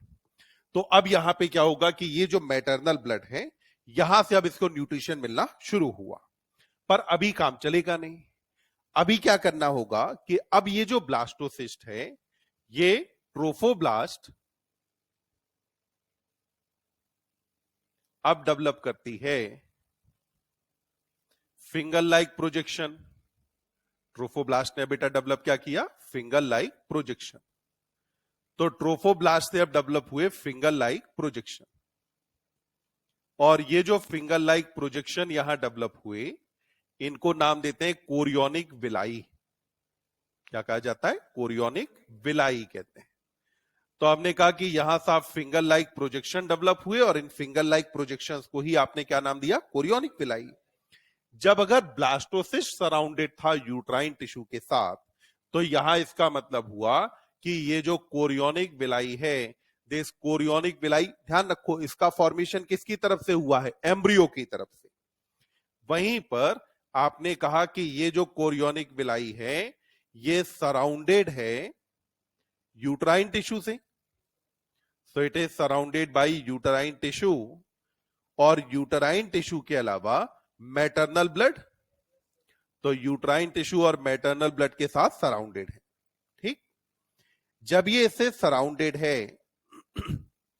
तो अब ये दोनों चीजें यानी कोरियोनिक विलाई और कोरियोनिक विलाई के साथ यूट्राइन टिश्यू और मैटरनल ब्लड, ये दोनों चीजें आपस में दे इंटीग्रेट स्ट्रक्चरली एंड फंक्शनली, यानी कि अब ये आपस में कंबाइन कर जाते हैं।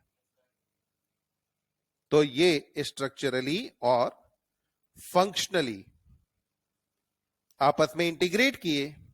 जब ये स्ट्रक्चरली और फंक्शनली आपस में इंटीग्रेट करेंगे तो इंटीग्रेट करके ये अब बना देते हैं प्लेसेंटा। अब इससे क्या बना? प्लेसेंटा बना। ठीक, ये जो प्लेसेंटा है क्या इसका फॉर्मेशन केवल एम्ब्रियोनिक सेल्स करती हैं? नहीं। क्या केवल मैटरनल सेल करेगी? नहीं। प्लेसेंटा का फॉर्मेशन एम्ब्रियोनिक और मैटरनल सेल्स दोनों मिलकर के करते हैं। तो अब यहां पे क्या बन गया? यहां प्लेसेंटा बना।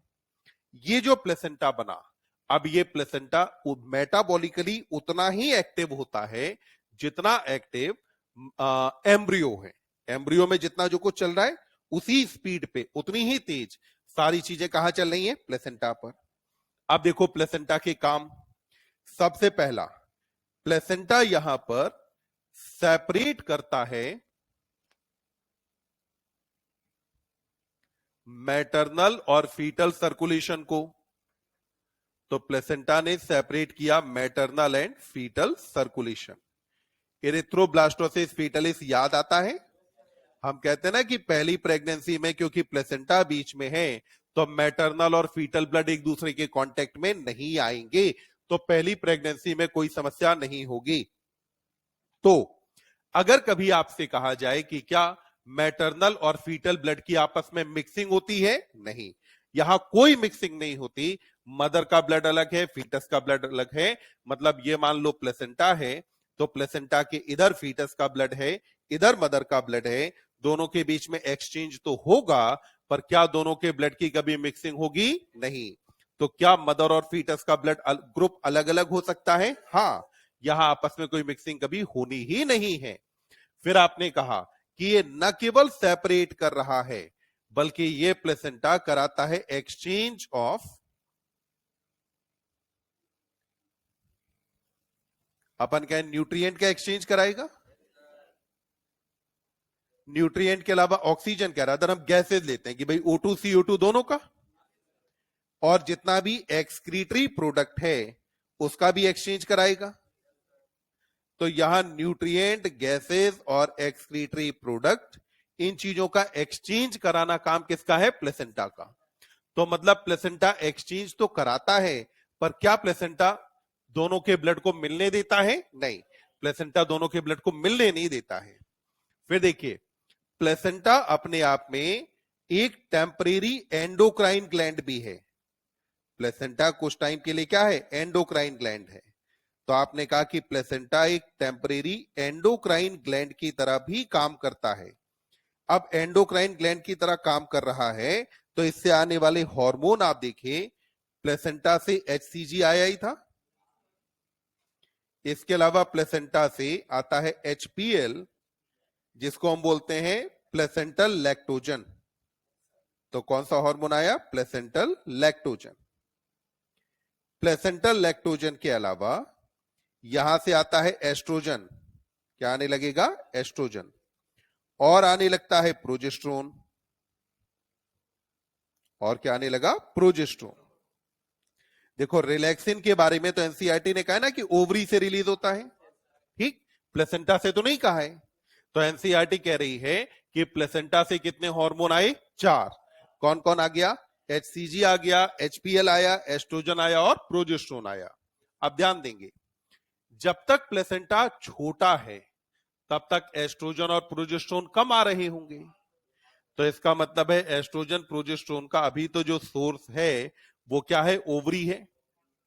मतलब कि अगर क्वेश्चन कभी आपसे कहे कि प्रेगनेंसी की शुरुआत में ही अगर किसी फीमेल की ओवरी निकाल दी जाए तो क्या प्रेगनेंसी कंटिन्यू करेगी? नहीं, क्योंकि ओवरी निकालते ही कॉर्पस ल्यूटियम भी गया और कॉर्पस ल्यूटियम के जाते ही अब प्रोजेस्टेरोन आना बंद हो जाएगा।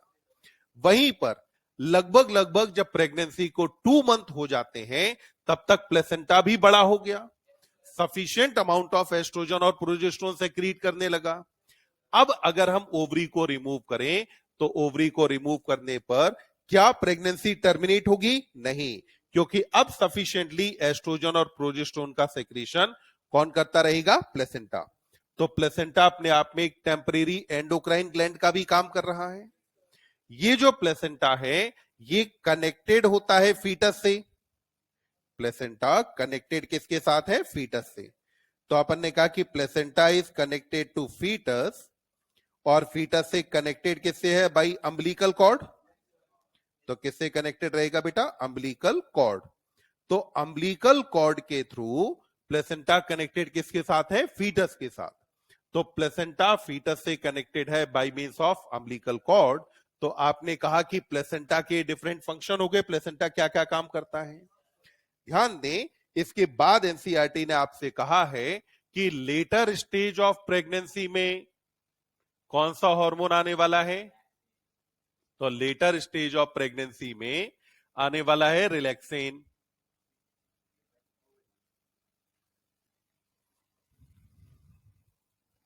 तो कौन सा हार्मोन आएगा? रिलैक्सिन। और एनसीईआरटी क्या कहती है कि रिलैक्सिन कहां से आता है? By ovary. तो ओवरी से कौन सा हार्मोन आने लगा? रिलैक्सिन। काम क्या है रिलैक्सिन का? तो ये जो रिलैक्सिन है ये बच्चे डायलेट कराता है प्यूबिक सिम्फाइसिस को। डायलेट किसे कराता है? Pubic symphysis. पढ़ा है ना लोकोमोशन मूवमेंट में प्यूबिक सिम्फाइसिस? पेल्विक गर्डल के वेंट्रल साइड पर था। दूसरा, रिलैक्सिन रोकता है मायोमीट्रियल कॉन्ट्रेक्शन को। ये रोकेगा मायोमीट्रियल कॉन्ट्रेक्शन।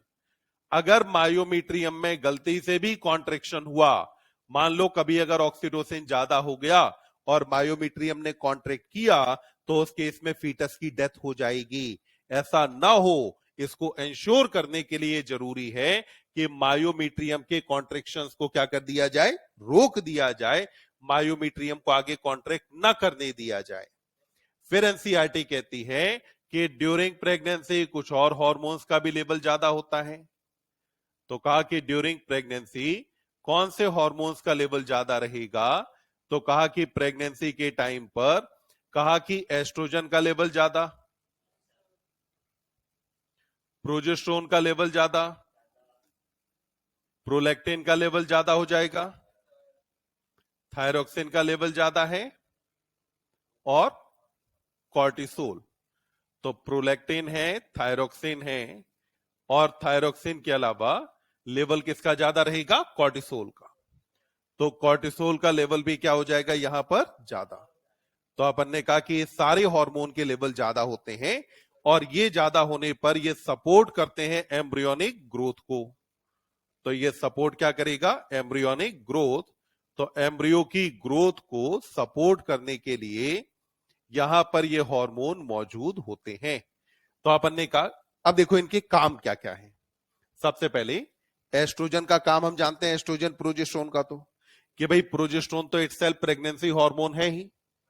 फिर आप देखो प्रोलैक्टिन मेमोरी ग्लैंड का मैच्योरेशन कराएगा, क्योंकि प्रेगनेंसी के बाद मेमोरी ग्लैंड की जरूरत पड़ने वाली है, तो इसलिए मेमोरी ग्लैंड का डेवलपमेंट और मैच्योरेशन कराया इसने। फिर आपने कहा अगला हार्मोन कौन आया? थायरोक्सिन। थायरोक्सिन अगर गलती से भी कम हो गया तो हम जानते हैं क्रेटिनिज्म करा देता है, तो इसलिए थायरोक्सिन बहुत जरूरी है। More over, thyroxine hormone mental, physical और सेक्सुअल तीनों तरीके की ग्रोथ को रेगुलेट करता है, तो इसलिए थायरोक्सिन आपको चाहिए। थायरोक्सिन के बाद आपने क्या कहा? कॉर्टिसोल, एंटी इंफ्लामेटरी है। ध्यान दें, अभी मदर के अंदर एक एम्ब्रियो मौजूद है।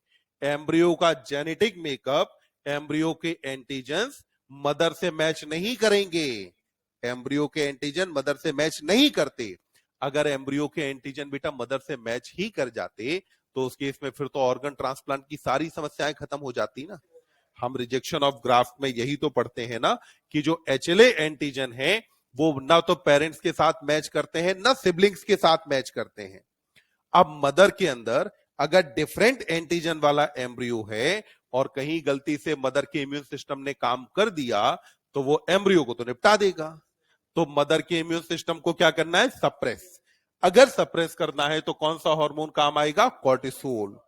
दूसरा आप ऐसे भी ले सकते हैं, जब प्रेगनेंसी है तो अब धीमे धीमे करके मदर के अंदर एक नई बॉडी डेवलप हो रही है, तो उसकी वजह से सारे ऑर्गन, मदर की पूरी बॉडी एक काइंड ऑफ स्ट्रेस में चल रही है।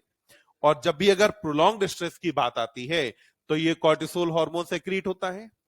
तो अपन ने कहा कौन कौन से हार्मोन के नाम लिए गए? एस्ट्रोजन, प्रोजेस्टेरोन, प्रोलैक्टिन, थायरोक्सिन और कॉर्टिसोल। ये वाला पैराग्राफ एक बार पढ़ो। क्या बेटा? एस्ट्रोजन का यहां पे काम ये है कि एस्ट्रोजन क्या करता है कि जितना भी फीमेल रिप्रोडक्टिव ट्रैक्ट है, ठीक, सारे फीमेल रिप्रोडक्टिव ट्रैक्ट की जो डेवलपमेंट है और जो फंक्शनिंग है उसको रेगुलेट कौन करता है? एस्ट्रोजन। तो अभी जरूरी है कि सारा फीमेल रिप्रोडक्टिव सिस्टम ठीक से अपना काम करता रहे, तो उस चीज को इंश्योर करने के लिए कौन ज्यादा रहेगा? एस्ट्रोजन। पर अभी प्रोजेस्टेरोन का जो लेवल है वो एस्ट्रोजन की तुलना में अभी ज्यादा है। एस्ट्रोजन कम है और प्रोजेस्टेरोन है कंपेटिबली ज्यादा। इंटरडिजिटेटेड का मतलब है दोनों आपस में मिल गए। मतलब इधर आपने, इधर देखो, अपन ने क्या कहा कि प्लेसेंटा से डेवलप हुए कोरियोनिक विली, कोरियोनिक विली के आसपास कौन आएगा? यूट्राइन टिश्यू, और फिर मदर का ब्लड। तो मतलब कि यूट्राइन टिश्यू और मदर का ब्लड यहां आके ऐसे फंसेगा, तो इसी चीज को अपन नाम क्या देंगे? इंटरडिजिटेटेड कहेंगे।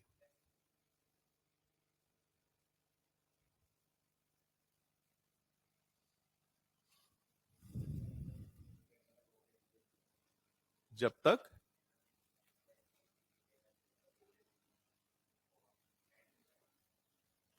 मतलब नहीं समझा मैं। हाँ, हाँ, जब तक एंडोमीट्री जब तक प्रेगनेंसी है तब तक प्रोजेस्टेरोन का लेवल हाई है। प्रोजेस्टेरोन का लेवल हाई है तो लगातार नेगेटिव फीडबैक दिए है। अगर नेगेटिव फीडबैक दिए है तो एफएसएच और एलएच क्या है? कम। अगर एफएसएच और एलएच कम है तो मेंस्ट्रुअल साइकिल ऑपरेट हो ही नहीं सकता है। तभी तो अपन ने कहा था मेंस्ट्रुअल साइकिल के टाइम पे कि एब्सेंट, जो अगर मेंस्ट्रुअल फेज अगर एब्सेंट हो तो ये पॉसिबल इंडिकेटर किसका है? प्रेगनेंसी का। क्योंकि प्रेगनेंसी जब तक कंटिन्यू करेगी तब तक मेंस्ट्रुअल साइकिल ऑपरेट ही नहीं होगा। और क्यों ऑपरेट नहीं होगा? क्योंकि प्रोजेस्टेरोन के नेगेटिव फीडबैक की वजह से एलएच और एफएसएच सेक्रीट ही नहीं हो पा रहे हैं।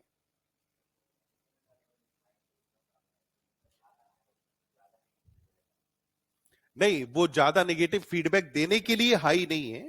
प्रोजेस्टेरोन का लेवल हाई अभी ज्यादा इसलिए है क्योंकि ये एंडोमेट्रियम को सपोर्ट करता है, बनाए रखेगा। एंडोमेट्रियम अभी टूटने नहीं चाहिए। एस्ट्रोजन का लेवल भी, इसीलिए मैंने कहा ना, प्रोजेस्टेरोन ज्यादा है, एस्ट्रोजन नेगेटिव फीडबैक वाला ज्यादा है। एस्ट्रोजन वो पॉजिटिव फीडबैक वाला ज्यादा नहीं है। एस्ट्रोजन अपन ने कहा था ना 3 फेज होते हैं। एक है जब नहीं है तो नो नेगेटिव फीडबैक, मॉडरेट है तो नेगेटिव फीडबैक, और ज्यादा है तो पॉजिटिव फीडबैक। तो ये अभी क्या है? मॉडरेट है।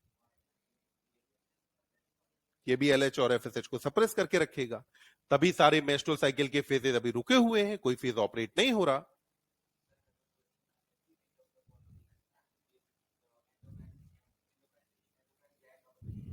हम्म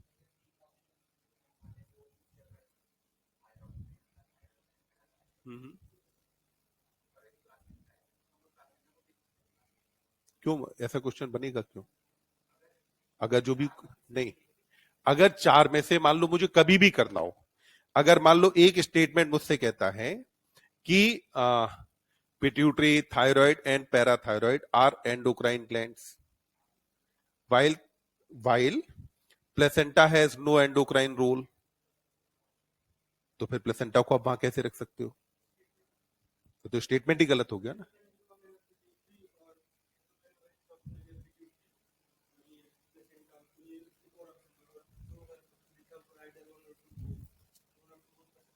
हाँ, तो वन और टू बोथ।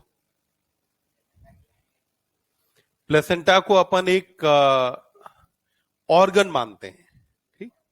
तो मतलब वही है कि एक काइंड ऑफ ऑर्गन आप मान सकते हो या टिश्यू आप मान सकते हो कि एक टेम्परेरी एंडोक्राइन टिश्यू है, टेम्परेरी एंडोक्राइन स्ट्रक्चर है।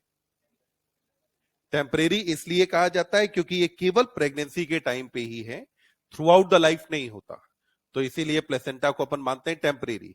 न केवल प्लेसेंटा को टेम्परेरी मानते हैं, बल्कि कॉर्पस ल्यूटियम को भी टेम्परेरी एंडोक्राइन स्ट्रक्चर ही माना जाता है, क्योंकि कॉर्पस ल्यूटियम भी हमेशा मौजूद नहीं है। अम्बिलिकल कॉर्ड बेटा कहां है? देखो प्लेसेंटा के अंदर की तरफ है ना। प्लेसेंटा से अंदर की जितनी दुनिया वो सब फीटस की है। प्लेसेंटा से अंदर की जितनी दुनिया है वो सभी फीटस की। तो इसका मतलब है अम्बिलिकल कॉर्ड के अंदर जितनी भी सेल्स होंगी वो सारी की सारी सेल्स किसकी होती हैं? फीटस की। क्या बेटा? एचपीएल या ह्यूमन प्लेसेंटल लैक्टोजन जो है, इसके जैसे नाम से समझ में आता है कि लैक्टोजन का मतलब लैक्ट मतलब मिल्क, ठीक? तो ये एचपीएल क्या करता है? मेमोरी ग्लैंड का डेवलपमेंट कराता है। तो मेमोरी ग्लैंड के डेवलपमेंट के लिए चाहिए होता है एचपीएल। तो इसलिए अपन ने कहा प्रोलैक्टिन भी काम करेगा इस टाइम पे, प्रोजेस्टेरोन भी काम करेगा, एचपीएल भी काम करेगा, तब मेमोरी ग्लैंड का मैच्योरेशन होगा। हाँ, मैच्योरेशन में अपन कहते हैं ना कि मेमोरी ग्लैंड में डक्ट पार्ट के डेवलपमेंट के लिए एस्ट्रोजन चाहिए और एल्व्यूलाई के डेवलपमेंट के लिए चाहिए होता है प्रोजेस्टेरोन। प्रो देखो, जब बात आती है मेमोरी ग्लैंड में ग्लैंडुलर टिश्यू के मैच्योरेशन की, तो ग्लैंडुलर टिश्यू के मैच्योरेशन में तीन हार्मोन का रोल है। पहला आ जाता है प्रोजेस्टेरोन, दूसरा है प्रोलैक्टिन और तीसरा है प्लेसेंटल लैक्टोजन। प्लेसेंटल लैक्टोजन के फंक्शंस प्रोलैक्टिन के सिमिलर ही होते हैं, प्रोलैक्टिन के जैसा ही काम करता है। इसको ये मान लो कि प्रोजेस्टेरोन क्या करता है कि एक दीवार बनाता है, ईंट बीट सब जोड़ जाड़ के इसने दीवार बनाई। अब दीवार को फाइनल टच देना मतलब उस पर प्लास्टर करना, पेंट करना, प्राइमिंग करना, ये सारा प्राइमिंग करना काम होता है प्रोलैक्टिन और एचपीएल का। अगर ये प्रोलैक्टिन और एचपीएल अपना काम ना करें तो क्या दीवार ठीक से बनी? नहीं। पर अगर प्रोजेस्टेरोन ना हो तो प्लास्टर करोगे किस पे? तो इसका मतलब है कि यहां आपको जरूरत तीनों हार्मोन की होती है। यहां जरूरत प्रोजेस्टेरोन की भी है, प्रोलैक्टिन की भी है और प्लेसेंटल लैक्टोजन की भी है। बेटा प्लेसेंटा अभी अपन ने बात की कि जो ट्रोफोब्लास्ट थी, वो ट्रोफोब्लास्ट में फिंगर लाइक प्रोजेक्शन डेवलप हुए। फिंगर लाइक प्रोजेक्शन को ही आपने क्या कहा? Chorionic villi. कोरियोनिक विलाई आपका सराउंड हुआ यूट्राइन टिश्यू से। तो बाहर यूट्राइन टिश्यू, अंदर की तरफ ट्रोफोब्लास्ट वाली सेल्स, ये आपस में मिल करके एक स्ट्रक्चर बनाते हैं जिसको अपन नाम देते हैं प्लेसेंटा। रिलैक्सेन लगभग जाके इसका लेवल बढ़ता है थर्ड ट्राइमेस्टर के आसपास, तब इसकी जरूरत पड़ेगी, इसीलिए कहा है लेटर स्टेज। हाँ, तो ब्लड ग्लूकोज ज्यादा चाहिए कि नहीं?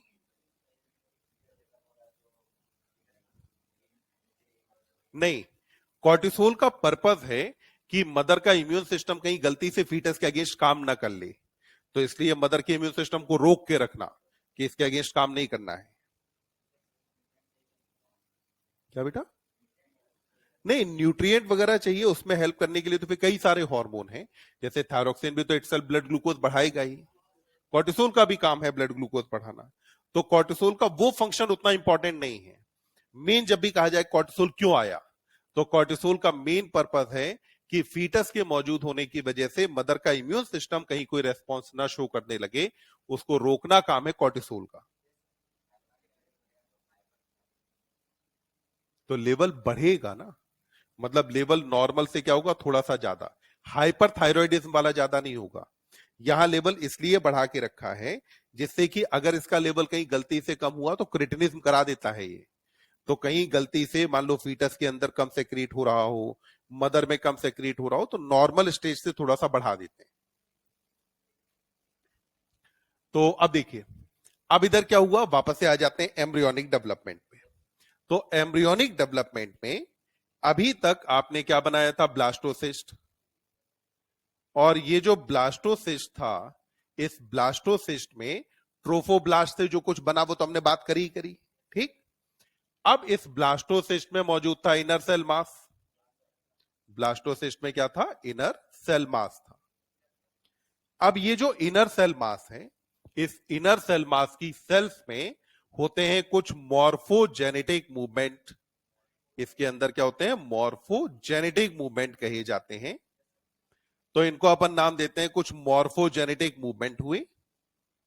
और मॉर्फोजेनेटिक मूवमेंट्स की वजह से इनर मास की जो सेल हैं, ये सेल्स अरेंज हो गई 3 लेयर में। एक्टोडर्म बना, एंडोडर्म बना, और फिर जल्दी ही इनके बीच में अब क्या आ जाता है, मीसोडर्म। तो एक्टोडर्म एंडोडर्म बनने के अलावा इनके बीच में और यहां पर क्या आ जाता है, मीसोडर्म आ गया। तो आपने कहा कि न केवल एक्टोडर्म और एंडोडर्म बना, बल्कि साथ में ही इनके बीच में आ कौन गया, मीसोडर्म। ये जो एक्टोडर्म, एंडोडर्म और मीसोडर्म है, इन तीनों को ही तो बेटा हम अपने अंदर जर्म लेयर कहते हैं। तो हमने क्या कहा कि ये क्या बनी, जर्म लेयर्स। और यही जर्म लेयर से हमारी बॉडी के सारे ऑर्गन्स का फॉर्मेशन होता है। ये जो मॉर्फोजेनेटिक मूवमेंट हो रहा है, जिसके अंदर जर्म लेयर बन रही है, तो ये मॉर्फोजेनेटिक मूवमेंट और जर्म लेयर का बनना, इस स्टेज को कहा जाता है गैस्ट्रुला। ये कौन सी स्टेज में होता है, गैस्ट्रुला स्टेज के अंदर हुआ। तो यहां पे अपन ने कहा कि गैस्ट्रुला स्टेज में मॉर्फोजेनेटिक मूवमेंट हुए, जिनकी वजह से जर्म लेयर्स का फॉर्मेशन हुआ, यानी कि एक्टोडर्म, मीसोडर्म और एंडोडर्म का यहां फॉर्मेशन हो गया। तो अपन ने कहा कि जर्म लेयर कौन सी स्टेज में बनी, गैस्ट्रुला स्टेज में। एक बार जब जर्म लेयर बन गई, तो अब केवल आपके पास क्या रह गया, एम्ब्रियोनिक डेवलपमेंट वाला पार्ट, कि एम्ब्रियो का डेवलपमेंट कैसे होगा। तो अब जरा देखते जो एनसीईआरटी ने क्या क्या लिखा है। कहा है एनसीईआरटी में, देखना, by the end of first month of pregnancy embryo का हार्ट बन जाता है और अपना काम करने लगता है, ठीक। सेकेंड मंथ ऑफ प्रेगनेंसी में कहा है कि लिम्स आर फॉर्म्ड, ठीक। सेकेंड मंथ में क्या हुआ, लिम्स यानी कि हाथ पैर अब बड फॉर्म में बन गई। थर्ड मंथ, हाँ, डिजिट का मतलब उंगलियां, ठीक। तो limbs and digits are formed. Third month में कहा कि major organ systems are formed. क्या बन गए, मेजर ऑर्गन सिस्टम। मतलब जितना भी एम्ब्रियो में जो नए नए ऑर्गन वगैरह जो कुछ बनने थे, वो सारी कहानी फर्स्ट ट्राइमेस्टर में पूरी। अब एनसीईआरटी आती है 5वें ट्राइमेस्टर, 5वें महीने पे। तो कहा कि 5th मंथ में क्या होता है, हेड पे हेयर्स आ जाते हैं। हेड पे क्या आ गए, हेयर्स आ जाते हैं। फिर कहा कि जो 6 मंथ है, 6 मंथ के अंदर क्या होगा, पूरी बॉडी कवर्ड किससे हो जाती है, हेयर से। तो पूरी बॉडी कवर किससे हो जाएगी, फाइन हेयर्स बॉडी पे आ जाते हैं। 6 मंथ पे आप आ गए, यानी कि अब सेकेंड ट्राइमेस्टर भी कंप्लीट। थर्ड ट्राइमेस्टर के अंदर अब केवल क्या होने वाला है, ग्रोथ। इसके अलावा अब थर्ड ट्राइमेस्टर में कुछ खास नहीं होने वाला। थर्ड ट्राइमेस्टर के लास्ट में अब यहां क्या हो जाएगा, पार्चुरेशन। तो फिर वापस से जो बातें याद करनी है, फर्स्ट मंथ के एंड तक हार्ट बन जाता है, अपना काम करना शुरू कर देता है। यानी कि आपसे अगर कहा जाए कि बॉडी में कौन सा ऑर्गन सबसे पहले अपना काम शुरू करता है, देन इट इज हार्ट। फिर आपने कहा कि सेकेंड मंथ में limbs and digits are formed. Third month के एंड तक major organ systems are formed. 5th month में आपने कहा कि हेड पे हेयर्स आ जाते हैं। 6 मंथ पे कहा कि पूरी बॉडी कवर किससे हो जाती है, फाइन हेयर से कवर हो जाती है। और लास्ट ट्राइमेस्टर के अंदर तो केवल ग्रोथ वाला काम रह जाता है। तो 9 मंथ जब कंप्लीट होंगे तो फुली डेवलप्ड एम्ब्रियो यहां पर बन जाता है। क्या इतनी बात समझ में आई अपने को? अब एक बार इतनी एनसीईआरटी और पढ़ो। पार्चुरेशन की अपन बात करेंगे कल। जो इनर सेल मास है ना, इनर सेल मास की सेल्स ही तो आगे चल करके जो है सारे ऑर्गन बना रही हैं। तो जिस सेल से सारे ऑर्गन बनते हो उस सेल को अपन नाम क्या देते हैं? स्टेम सेल नाम देते हैं। मोर ओवर, आजकल आपने जैसे अम्बिलिकल कॉर्ड बैंकिंग का नाम सुना होगा या प्लेसेंटल बैंकिंग का नाम सुना होगा। अम्बिलिकल कॉर्ड बैंकिंग में क्या करते हैं कि जो अम्बिलिकल कॉर्ड है उसके अंदर मौजूद होती है स्टेम सेल, प्लेसेंटा में भी स्टेम सेल होती हैं। अम्बिलिकल कॉर्ड और प्लेसेंटा चाइल्ड बर्थ के बाद बच्चे के काम की चीज तो है नहीं, तो इसलिए कहते हैं कि हम अम्बिलिकल कॉर्ड और प्लेसेंटा को क्या करेंगे? लिक्विड नाइट्रोजन में प्रोटेक्ट करके रखेंगे। अब लिक्विड नाइट्रोजन में क्या होगा कि जो सेल्स है वो इनएक्टिव स्टेट में चली जाएंगी। भविष्य में जैसे जैसे मेडिकल साइंस का डेवलपमेंट हो रहा है तो आगे चल के हम स्टेम सेल से ऑर्गन्स बनाने में भी सफल हो जाएंगे। मान लो अगर हम उस काम में सफल हुए 20 साल बाद और किसी बच्चे के अम्बिलिकल कॉर्ड को आज अगर प्रिजर्व कर दिया गया है तो 20 साल बाद क्या होगा कि अगर उसी बच्चे को ऑर्गन ट्रांसप्लांट की जरूरत पड़ी तो उसी के स्टेम सेल को यूज करके हम एक नया ऑर्गन बना लेंगे। और जो नया ऑर्गन बनेगा उस पे एंटीजन उसी बच्चे के ही तो होंगे। तो मतलब बच्चे का इम्यून सिस्टम क्या उसको रिजेक्ट करेगा? कभी नहीं। तो बच्चे का इम्यून सिस्टम उस ऑर्गन को कभी भी रिजेक्ट नहीं करेगा। क्या इतनी बात समझ में आई? अब पढ़ो एक बार।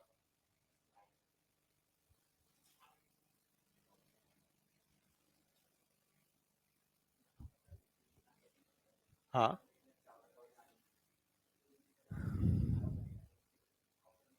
तभी तो अपन ने कहा ना ये दोनों चीजें मिलके बनाती है प्लेसेंटा। तो प्लेसेंटा हमेशा एम्ब्रियो के बाहर ही तो होता है। एम्ब्रियो देखो, ये जो पूरी स्ट्रक्चर है ये आगे चल के बनाने वाली है प्लेसेंटा, और ये जो अंदर वाली स्ट्रक्चर है ये आगे चल करके बनाने वाली है एम्ब्रियो। तो इसीलिए प्लेसेंटा क्या करेगा? एम्ब्रियो को पूरी तरह कवर करेगा ना।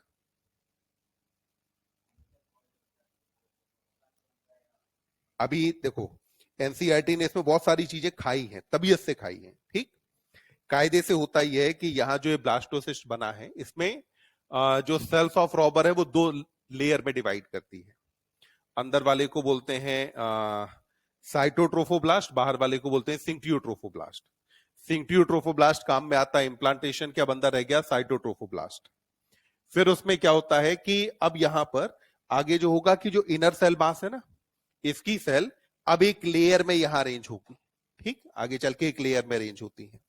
जो लेयर बनती है उसको एम्ब्रियोनिक डिस्क नाम देते हैं। एम्ब्रियोनिक डिस्क आगे चल के डिवाइड करती है। जब डिवाइड करती है तो ऊपर की तरफ कॉलमनर सेल बनती है, नीचे क्यूबॉइडल बनती है। ऊपर वालों को बोलते हैं एपीब्लास्ट, नीचे वाले को बोलते हैं हाइपोब्लास्ट। फिर इधर जो ये आपकी ट्रोफोब्लास्ट की सेल थी ये डिवाइड करेगी। जब ये डिवाइड करेगी तो इसके नीचे एक और सेल लेयर आएगी। नीचे जो सेल लेयर आती है उसको बोलते हैं एमनियोजेनिक सेल। तो एमनियोजेनिक सेल यहां आ गई। इतने में कहानी होगी ना कंफ्यूज? हाँ, अम्बिलिकल कॉर्ड इसीलिए अभी अब क्या होगा कि एमनियोजेनिक सेल इधर आई, इधर क्या बना आपका जो बेसल डिस्क, जो एम्ब्रियोनिक डिस्क बना था। अब एम्ब्रियोनिक डिस्क का ये जो साइड है ना और बाहर की तरफ ये ट्रोफोब्लास्ट है, इसके बीच में अब डेवलप होती है अम्बिलिकल कॉर्ड। इसके बीच में डेवलप होती है अम्बिलिकल कॉर्ड। तो अम्बिलिकल कॉर्ड के डेवलपमेंट में एम्ब्रियो का भी रोल होता है और बाहर जो ट्रोफोब्लास्ट है उसका भी रोल है। दोनों का रोल होता है अम्बिलिकल कॉर्ड के डेवलपमेंट में। अम्बिलिकल कॉर्ड में अगर चाहो तो एक बात और सुन सकते हो, याद मत रखो, कोई जरूरी नहीं है। अम्बिलिकल आर्टरी में ब्लड होता है डीऑक्सी, जबकि अम्बिलिकल वेन के अंदर होता है ऑक्सी। तो पल्मोनरी आर्टरी और वेन में जैसे उल्टा होता है ना बाकी सबसे, वही वैसी ही कहानी अम्बिलिकल आर्टरी और वेन में भी आती है।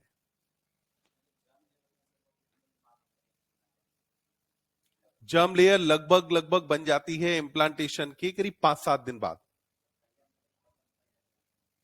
पहले जर्म लेयर फिर अम्बिलिकल कॉर्ड, मतलब ये चीजें पैरेलली चल रही होती हैं। तो अगर टाइम लाइन हिसाब से देखें तो पहले जर्म लेयर बनेगी, अम्बिलिकल कॉर्ड उसके बाद।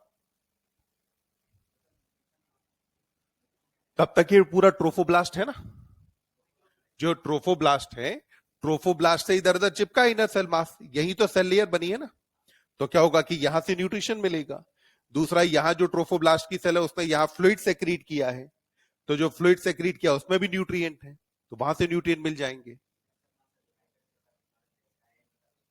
हाँ, इनर सेल मास के ही डिवाइड करने से फिर यहां एक बनती है प्रिमिटिव स्ट्रीक। प्रिमिटिव स्ट्रीक पे क्या होता है कि सेल्स डिवाइड करती हैं, एक सेल लेयर बची ना इपीब्लास्ट, उसकी सेल डिवाइड करती जाएंगी, फिर अंदर की तरफ आएंगी, अंदर आके अरेंज हो जाती हैं तो बनता है एंडोडर्म। फिर यहां पे ऊपर जो इपीब्लास्ट यहां पे रह गया वो बनता है इक्टोडर्म, उसके बीच में कुछ सेल भर जाती हैं वो बनती है मीसोडर्म। तो कायदे से ह्यूमन में एंडोडर्म सबसे पहले बनता है, मीसोडर्म उसके बाद, सबसे लास्ट में बनता है इक्टोडर्म। पर एनसीईआरटी ने देखो इस सीक्वेंस को भी बिगाड़ दिया है, ये सीक्वेंस भी सही नहीं दिया है, पर अपने को अल्टीमेटली याद तो एनसीईआरटी करनी है। ठीक, तो चलो अब मिलते हैं कल। ओके, हाँ।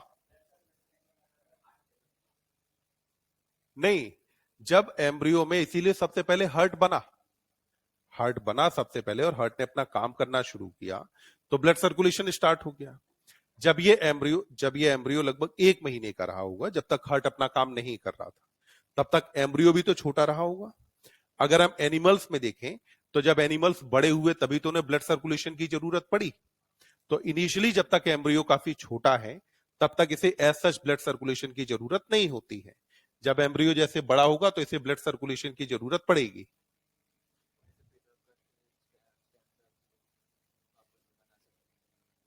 ऐसे प्रिजर्व करके हम सेम वैसे ही बच्चा बना सकते हैं क्या? नहीं, स्टेम सेल से ह्यूमन के केस में अगर अपन बेटा बात करें या एनिमल्स में, तो एनिमल के केस में जो स्टेम सेल है वो प्लूरीपोटेंट होती है, टोटीपोटेंट नहीं है। मतलब पूरा ऑर्गेनिज्म नहीं बना सकती, ऑर्गेनिज्म के ऑर्गन्स बना सकते हैं। तो पूरा बच्चा नहीं बनाया जा सकता, हाँ उसके ऑर्गन्स का फॉर्मेशन किया जा सकता है। नहीं, एनिमल्स के केस में हाँ ऑर्गन आप बना सकते हो, पर अगर आप चाहो कि हम पूरा ऑर्गेनिज्म बना दें तो पूरा ऑर्गेनिज्म बनाना पॉसिबल नहीं है। ऑर्गेनिज्म नहीं बनेगा, ऑर्गन कैन बी फॉर्म्ड। चलो बस अभी क्लास फटाफट खत्म करते हैं इसको। अभी पहले कहाँ है क्या बेटा? नहीं, जब तक हार्ट ने अपना काम करना शुरू नहीं किया तब तक फीटस के अंदर कोई भी ब्लड नहीं